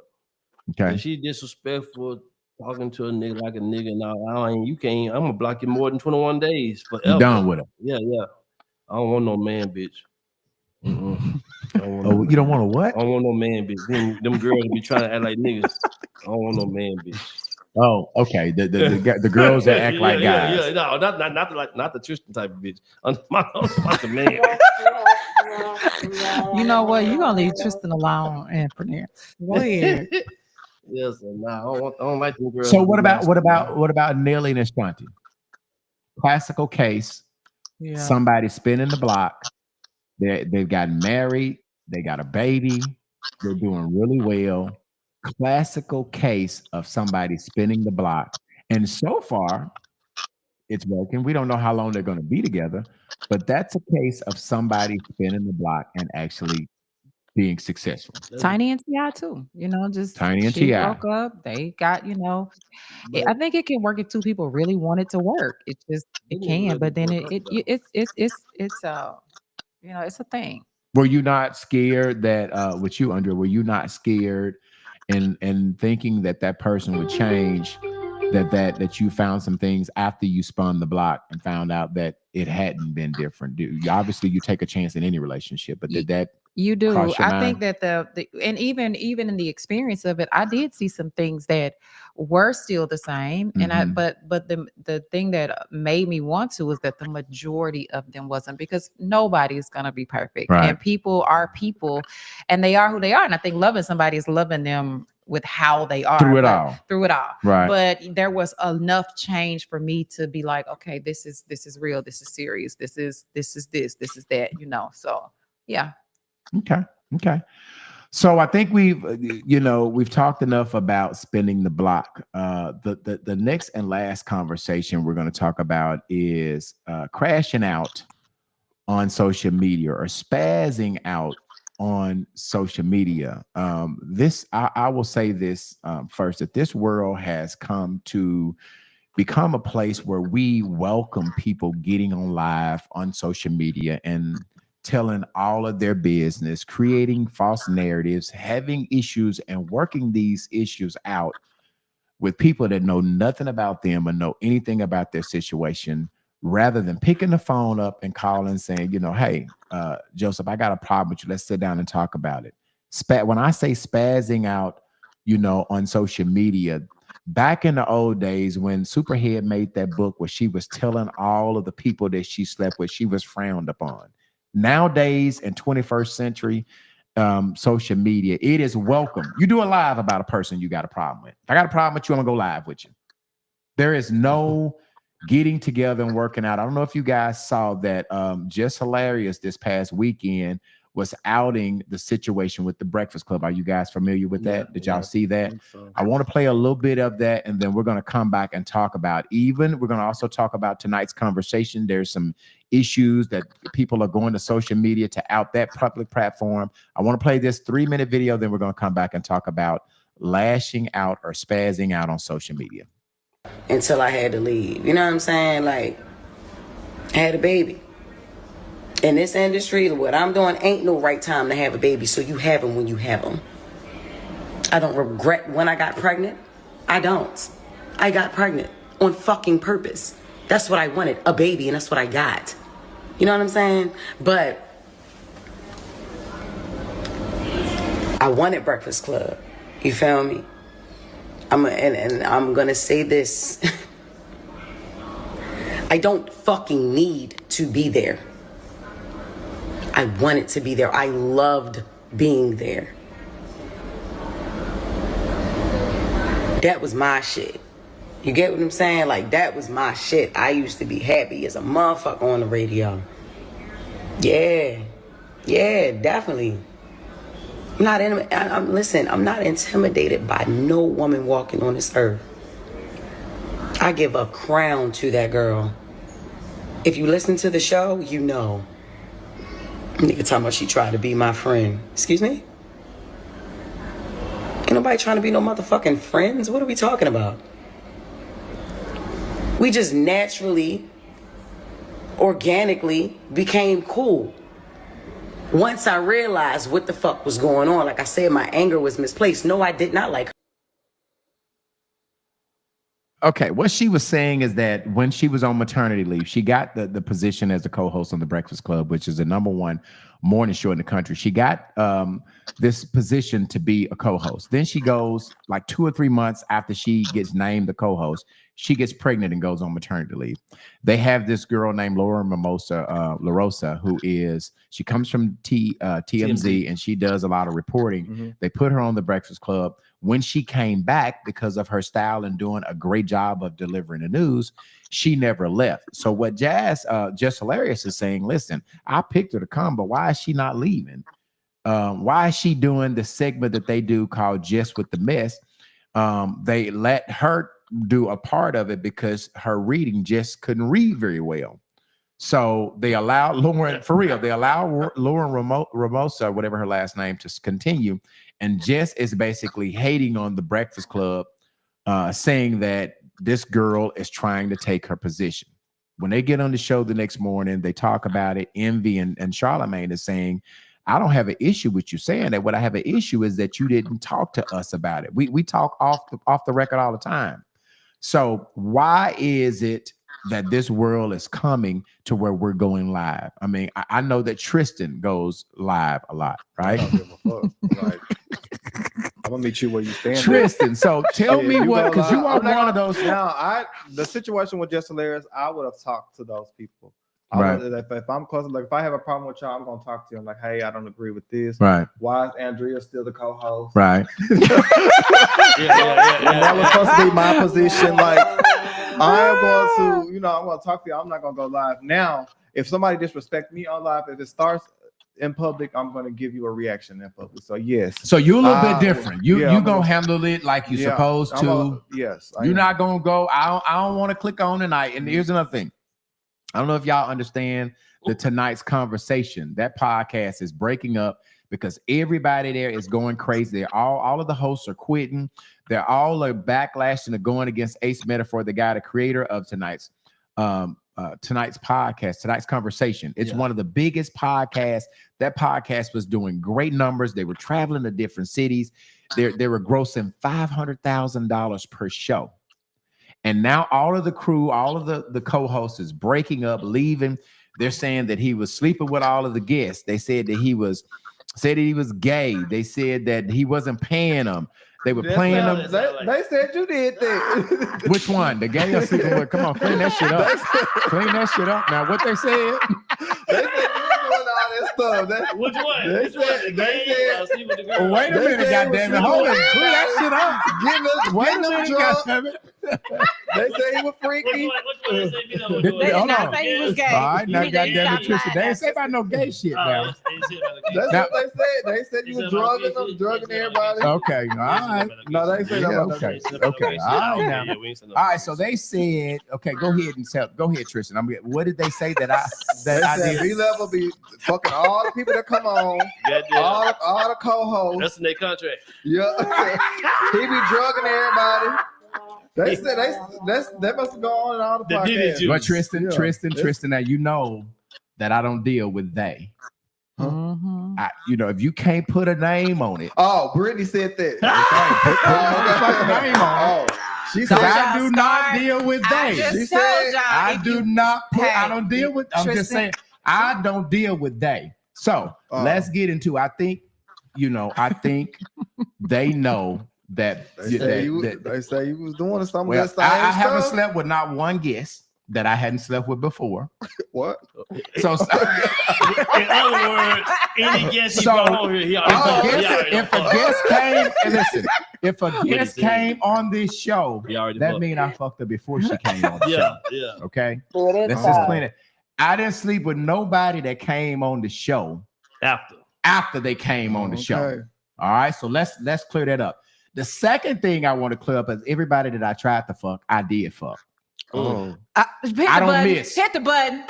That's what I'm talking about. Co-host and all, goddamn. I don't miss. Co-host and all. I don't miss. Let's get this. Let's get this shit straight too. But now. at the end of the day, I don't shit. I ain't fucked about. I'm gonna go back. I'm gonna clean it up. Yeah, you clean that up. I do not. Here's what I do, Anthony.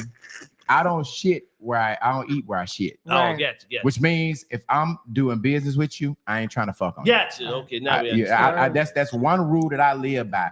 If I think I want to fuck with you, I ain't gonna work with you.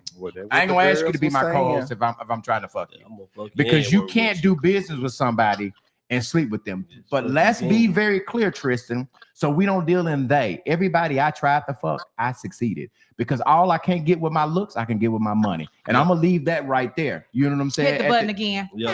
Hit the button. All I can't get. Hit the button. Hit the button. Hit the all button. I can't get with my looks, I'm gonna get with my money. So, and as far as drinking, everybody is grown. You know what I'm saying? I don't. I might buy you a drink if we in the club, we having a good time, and I'm gonna take it. I'm gonna buy a motherfucker a drink, but I don't have to give somebody a drink to fuck. Yeah. And that ain't just who I'm an old player from the motherfucking Himalayas. And whatever I can't get on my looks, I promise you I got these greenbacks in my pocket that can get it. Do you hear what I'm saying? And if it can't be bought and I can't get it, I don't need it. You understand what I'm saying? So anyway. And as the co-host, Tristan. There has never been a sexual relationship between me and B Level. These are my came in fast. I'm about to co-host. This the new co-host. We don't need you no more, Tristan. This the new co-host. I'm like, damn. Damn. So no, let's clean that up. I'm gonna say this. Now, way up, I think you can lend to some of what they said when you first came on this pod. What they said Level was going, and what have me and you. So go on, set this shit straight, way up. They shall say like a lot of folks. They was like, he just pretty young and he just trying to fuck. And I was like, what? Who is we don't do they? Listen, we don't do they. I got that too. We don't do they. Well, have me and you ever had some inappropriate conversations? Never. Andrea, have take you the and glasses off. Yeah, take them glasses off. Andrea, have you and I ever had any inappropriate conversations? Never. Always been a stand-up nigga. Always. So when it say they, when you say they, it's just now we need that. We can make it ask some other people on this show. Have they not been appropriate? Tristan came out. Wait a minute. Wait, hold on. Wait a minute, Anthony. Hold on, Tristan. Let me play this sound. I want y'all to hear it.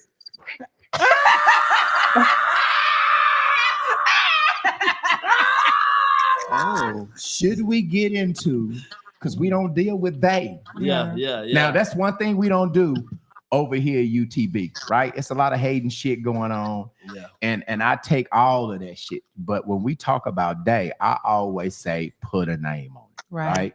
I've been in this industry for years doing business. I ain't never had a motherfucker say I did anything. I've owned 2 nightclubs, not 1, 2. So if I gotta drug somebody or get somebody drunk, man, I don't need it, because I'll say this and we're gonna move along. All I can't get with my looks, I can get with them greenbacks. And if I can't get it with neither one of those two, I don't need it. You understand what I'm saying?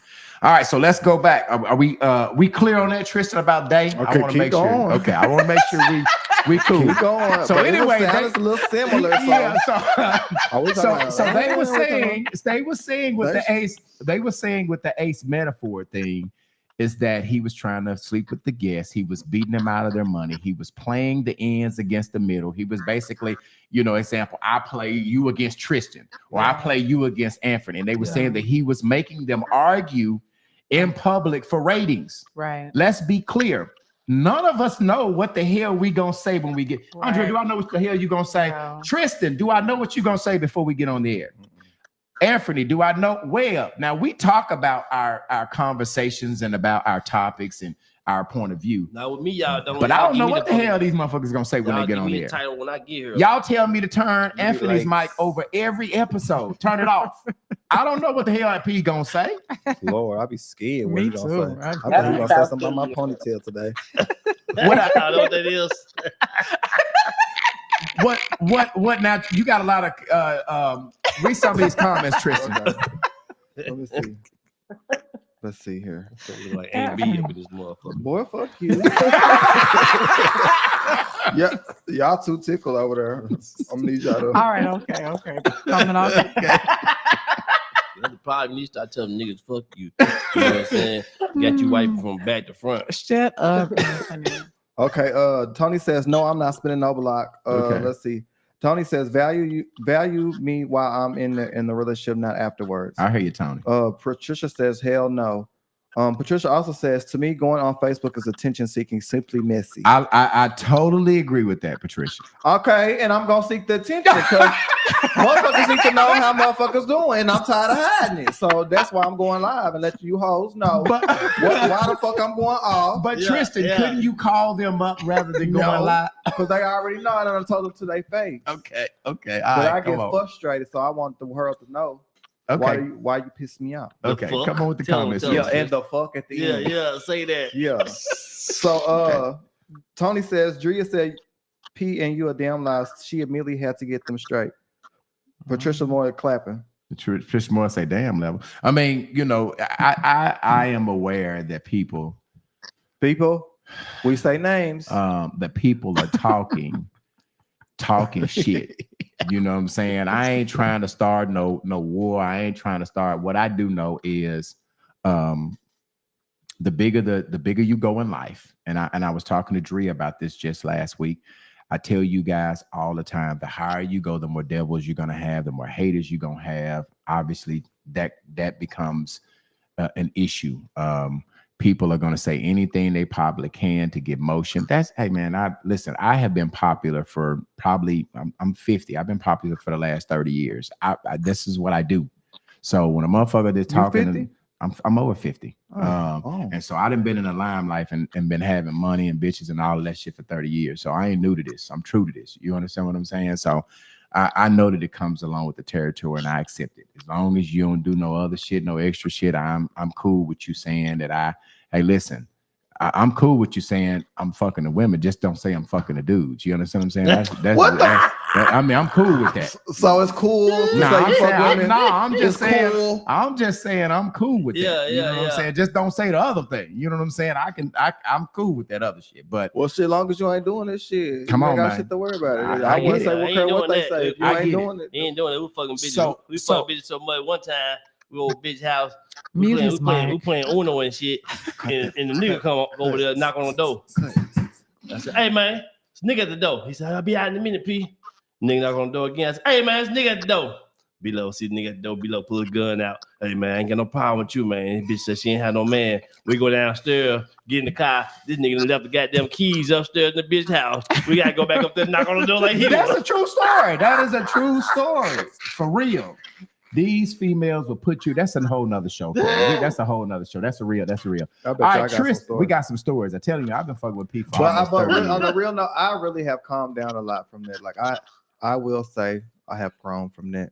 Yeah. I channel my energy to different things now. I try to like what? Smoking weed.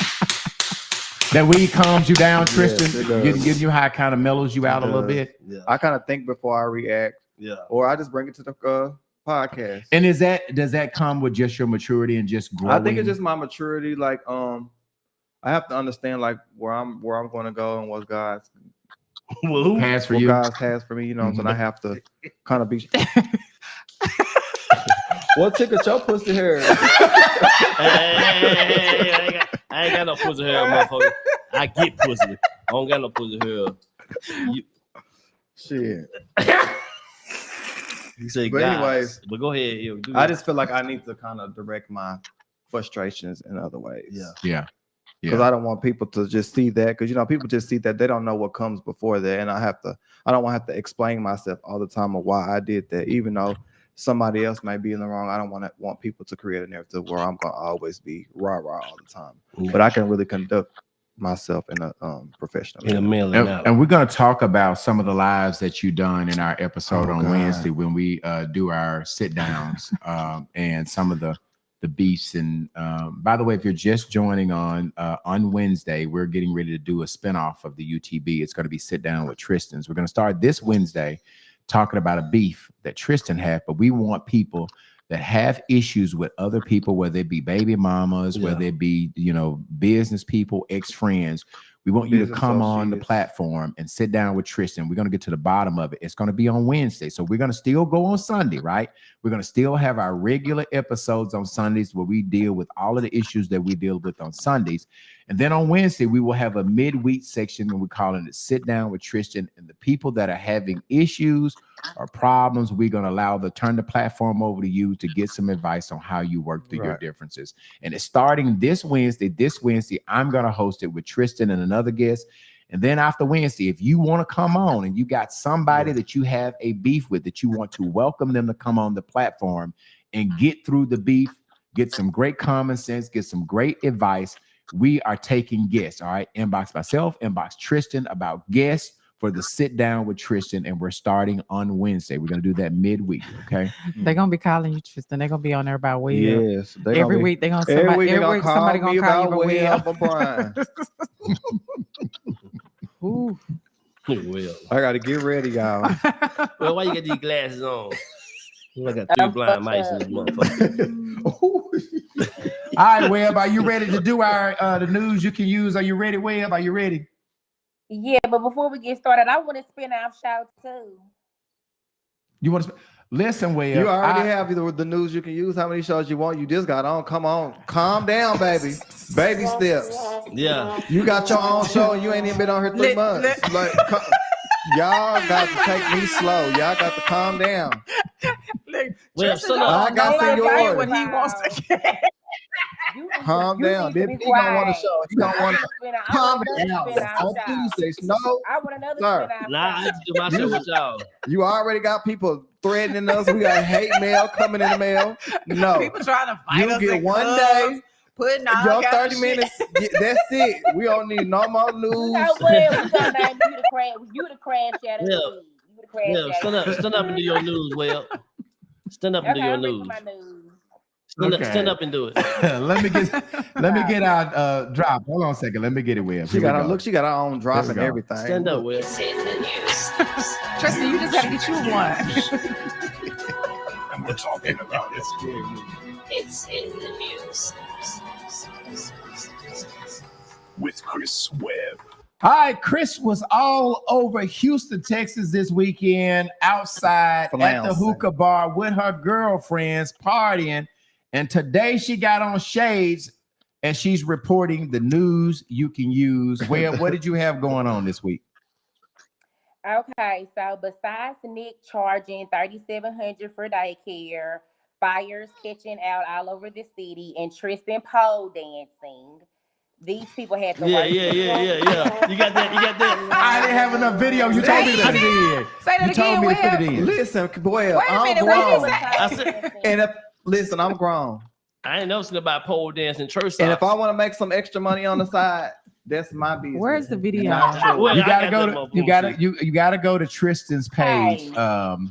Anthony, give it to me. I'll put it up in front of the camera after we finish your news. Get it ready, Anthony. Get it ready. Come on, come on, Webb. Do your stuff. Come on, Tristan, make the money. Don't let the money make you. Okay. Period. I ain't trying to turn you out. I'm just trying to turn y'all into some game. Hey. Come on, Webb. That's all. Okay. And then he got to went right to it. Come on. Hold on, Will. Hold up, hold on, so long. Do the video first. I want to do Webb first. Then I'm coming to you. Come on, Webb.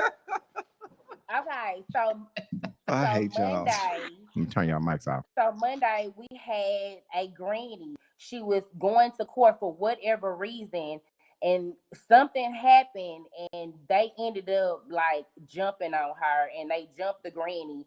So I call this story "Granny Gets Jumped," and I low key think my video went viral because it had over 100K views. So I think that was viral. But wow. Okay, let me play the video. All right, here we go. They finna call the police, y'all.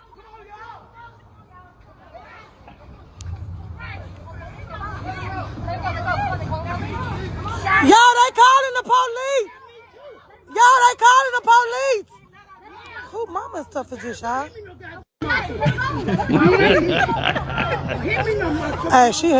Hey, grandma, hey, she jumped on that grandma. They is not playing with her. Oh my God. Ooh, bitch. Y'all, this going down.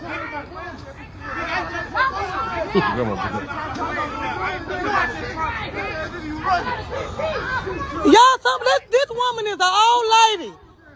Why y'all jumping on her? That's awful. So Webb, whose grandmother was that fighting?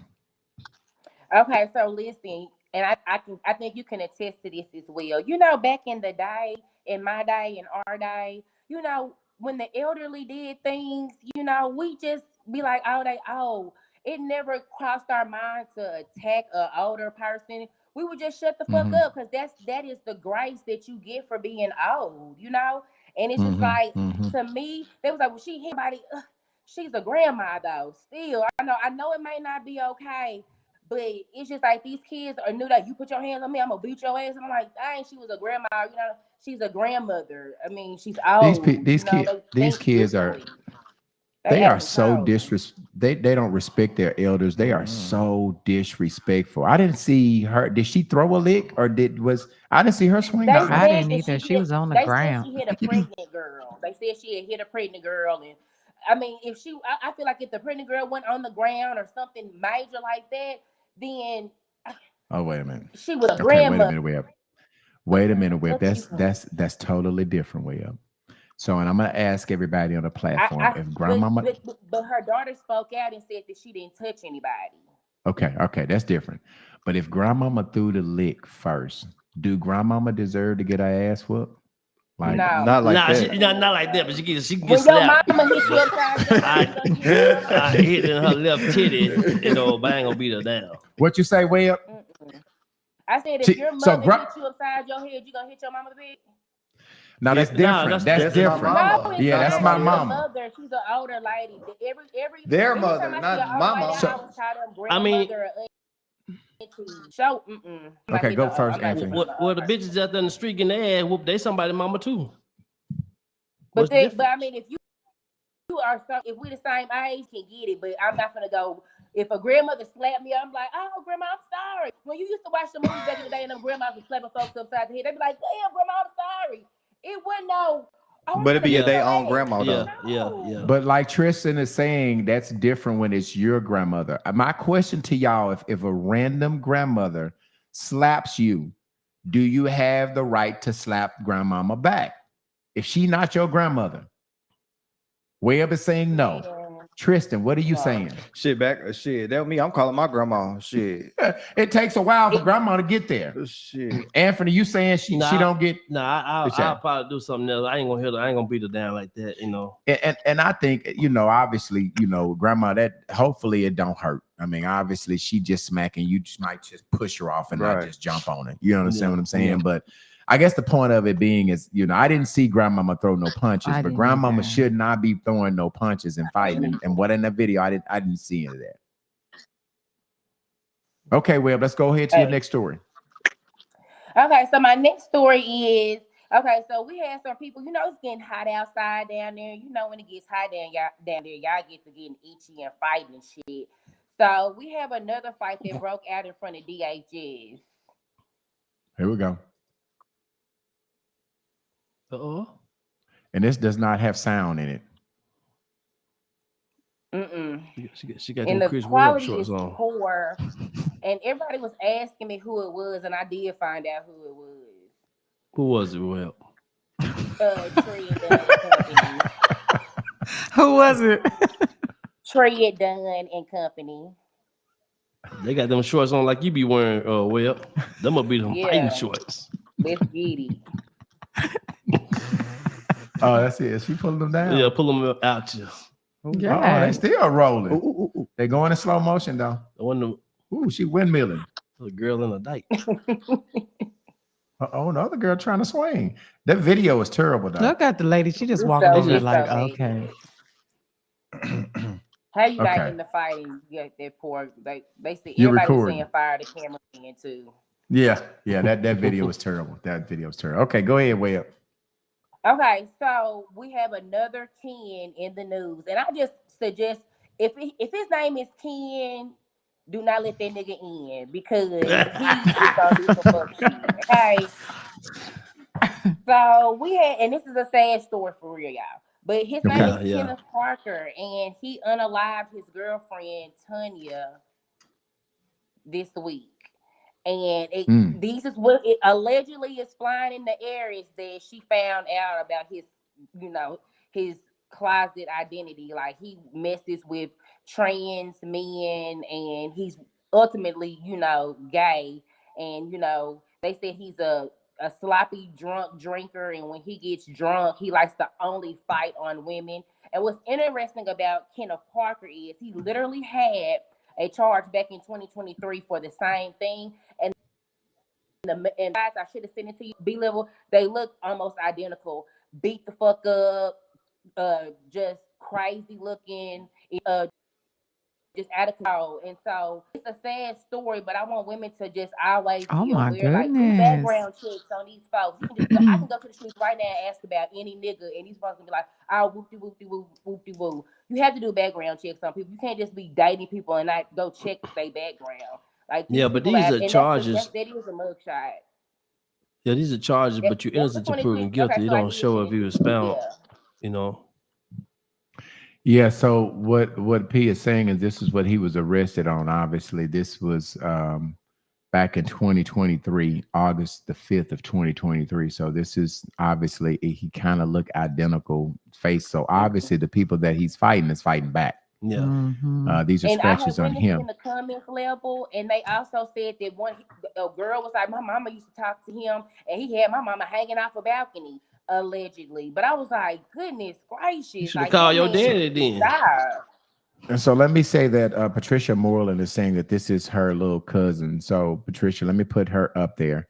Patricia, the young lady that's deceased. Our prayers goes out to your family. Patricia is a big supporter of the podcast. Absolutely. I'm sorry blessing for your and loss. prayers. Yeah, we're sorry for your loss. Prayers for your family. I can't remember her name. Did you know her name, Tangela, or what was? It's Tanya, ain't it? It's Tanya. It was Latanja, I think. okay, Latanja. It was very different, spelled different.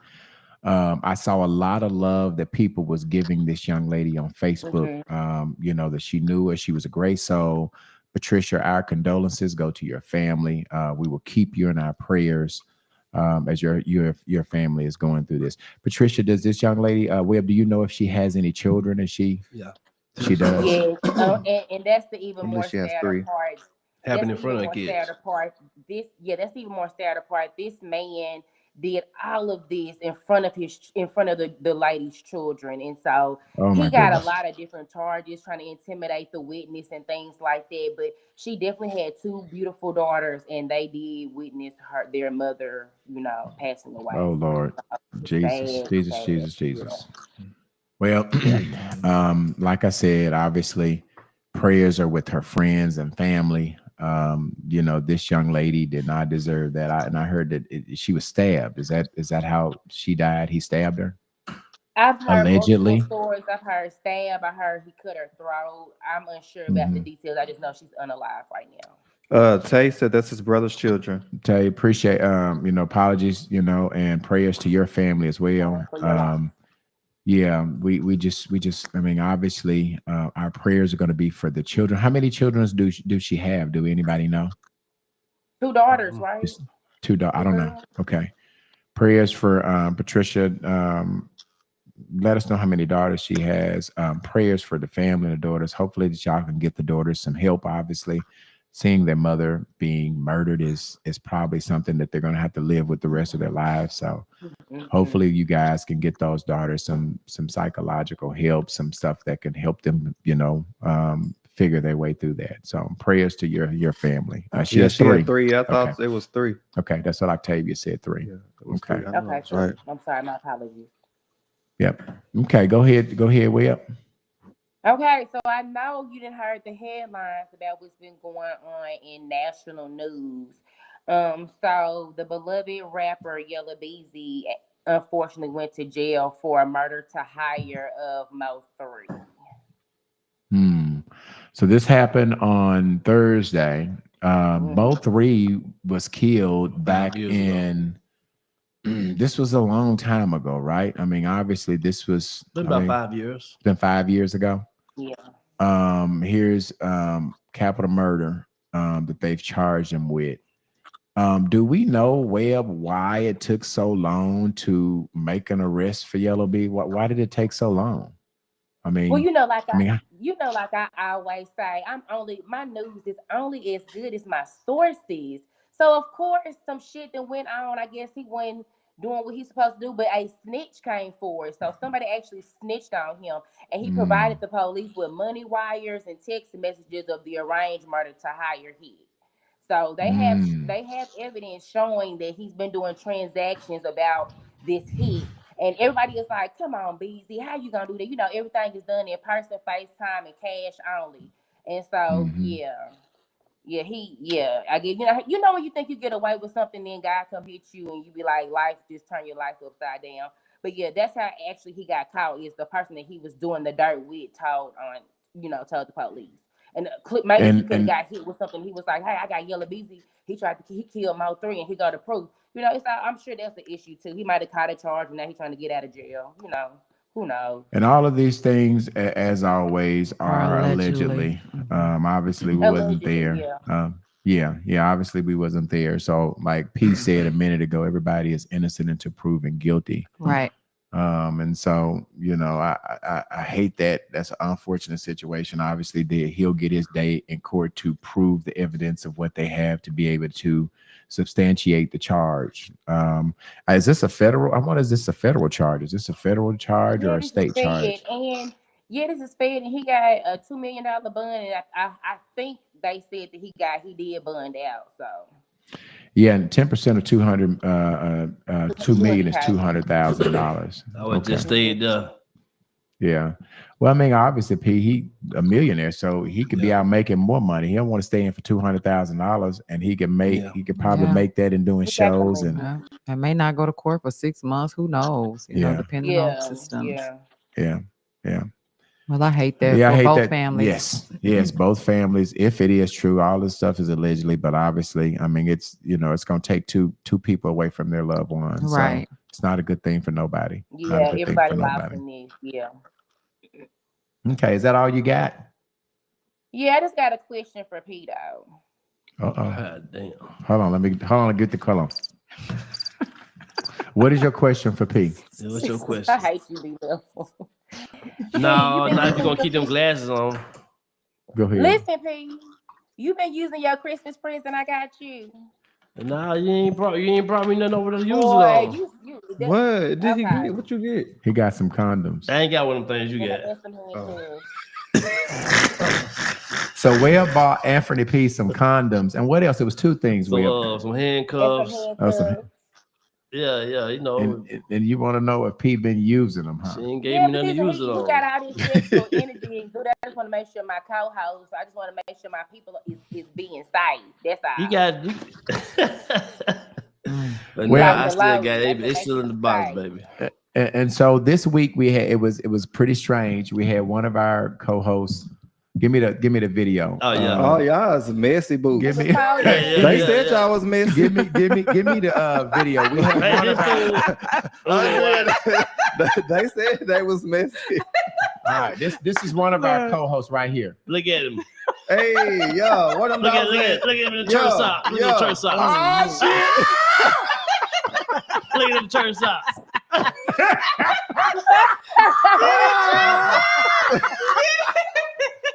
Look at. Why did y'all find that video? Oh shit! Get that silk press. Riding the bike. Ride the bike. Oh, ride the bike. The church socks. Oh, he going again. Look at. Tristan. Who did you hear? Tony Raw. I don't want to tell you what's that. So Tristan, first of all, the first question is, why do you have a pole in your bedroom? In your house? Content. You got nasty free. No, I am not no freak. It's just pole dancing is really good for upper body strength. So I've always been interested in pole dances. And I like to see strippers dance. I was always interested in that. So I always wanted a pole when I got grown. Now I got one question. I ain't never. But I seen don't get no action. I ain't never seen no stripper though in no church socks. Well, now you do. Why you got church socks on? You didn't get your pedicure. Tristan, why you didn't pull those black socks off, man? Because I was in the comfort of my own home. I wasn't even trying to get on there. Yeah, Like, you got his feet done. everybody, I had some company, and they was like, get on the pole, get on the pole. Tanya's sister was there. She was like, get on the pole, get on the pole. That everybody was encouraging me to get on the No, pole. why you ain't have Huggy on the pole then? You should have. She had left, so it was just me and Ann. We was there, so she was just hyping me up. Why you let Ann get on the pole? She was on the pole. She just never posted So her Tristan, video. how many views did that video get? Do you know? I think like 30K.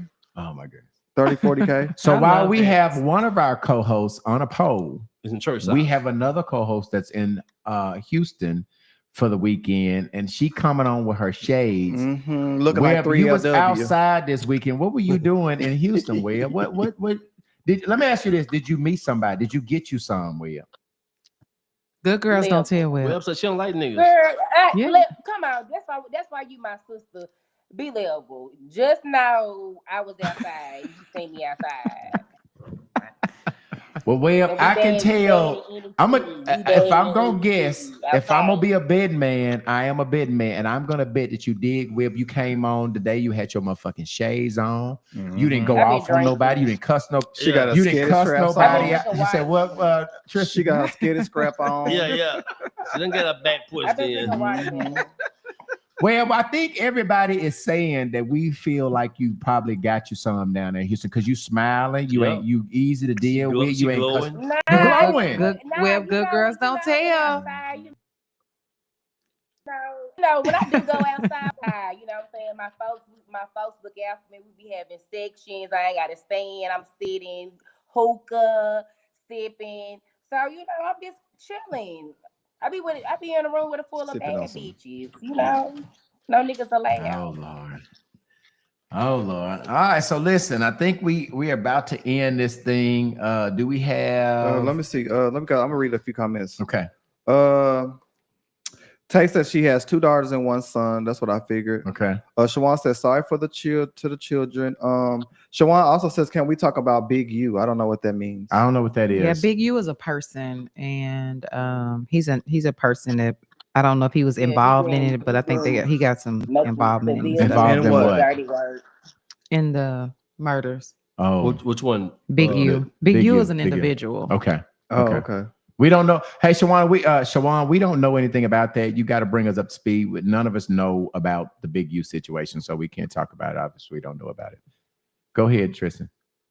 Oh, that's all. Patricia's saying TMI. Tell them to mind their own business way up. So I guess she's telling y'all not to tell. And then what I want to say about the issue with Yellow Beezy, I know them personally, and I never got that from them. You know what I'm saying? Like they're good people. You know, I just want to put that out there. Are you saying Yellow Beezy Beezy or Mo3? Yellow Beezy. Yellow Beezy. And his Okay. family. It's baby mama. She's wonderful. His mother. They're all good people. He was raised in a good home. So it's just like I don't want people to just to look at the media. You know what I'm saying? If y'all do look at the media, look at the facts. Like Mo, I know I love Mo too. Like Mo was very, very aggressive in his songs about about certain people. So you just have to look at everything. And I just prayers to everybody on each end. And it looked like it was just a whole bunch of, obviously they were saying, obviously he was considered to have something to do with the other rapper. I can't think of his name. Not Young Dolph, but it was another Texas rapper that they were saying that might have had something to do with. I had his name in my mind yesterday, but Tristan is saying that Trap Boy Freddy. Yeah, Trap Boy Freddy.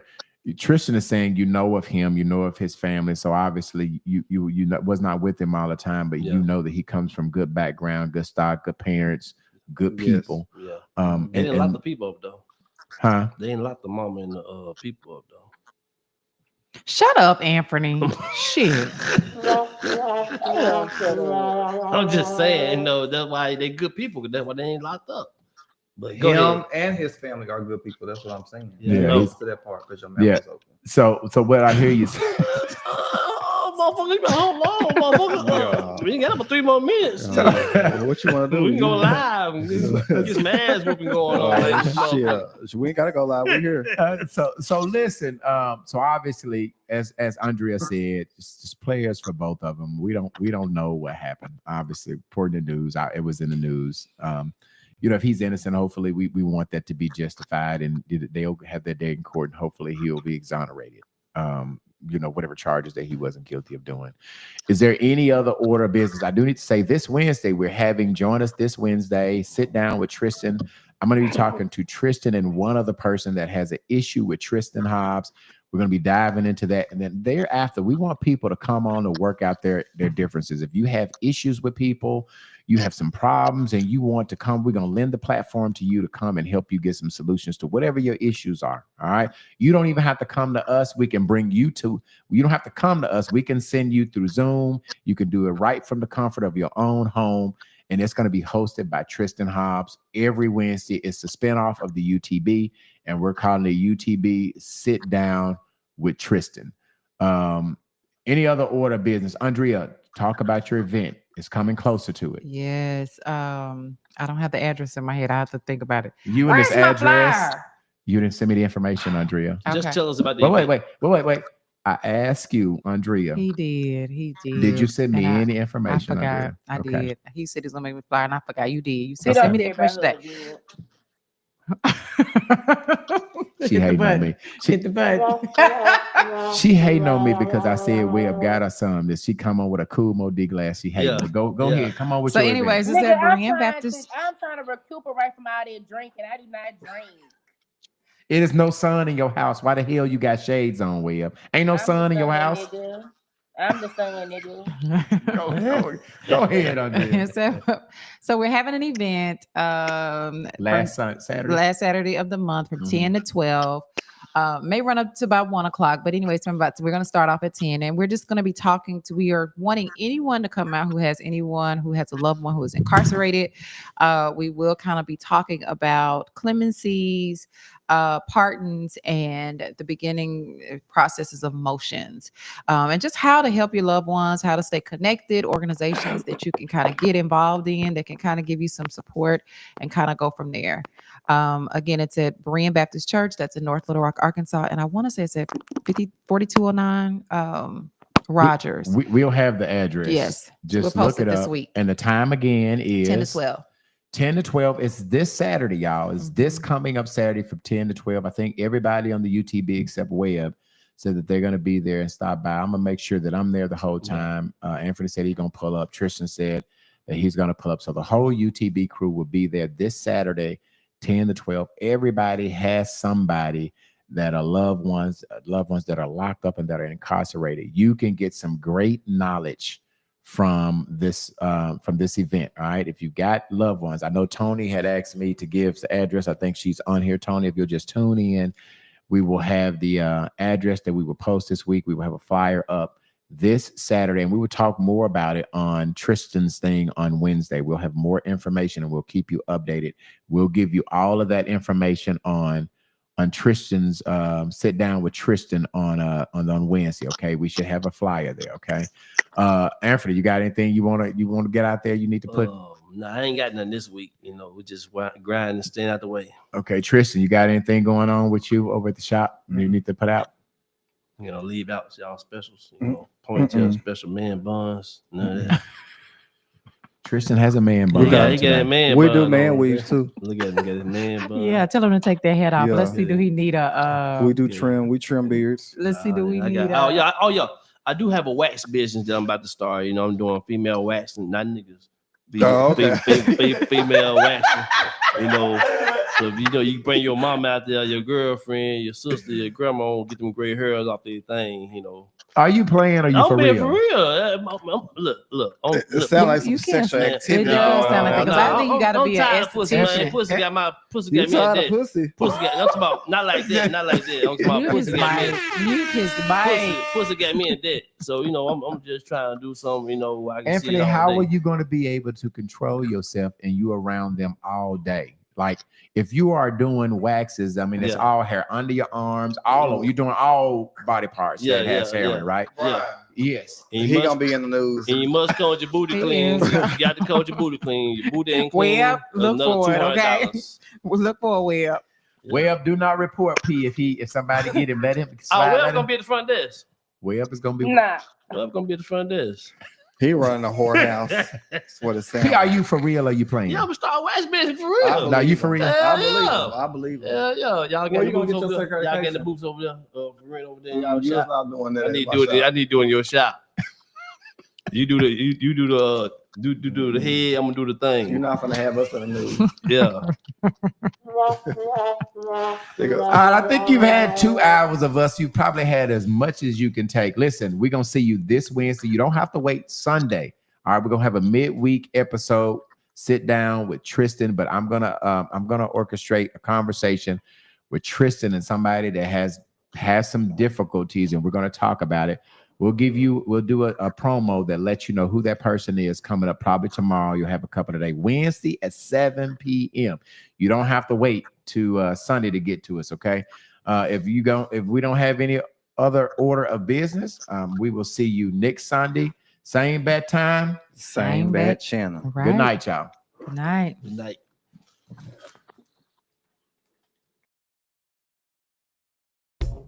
Had another rough conversation with the voices in your head.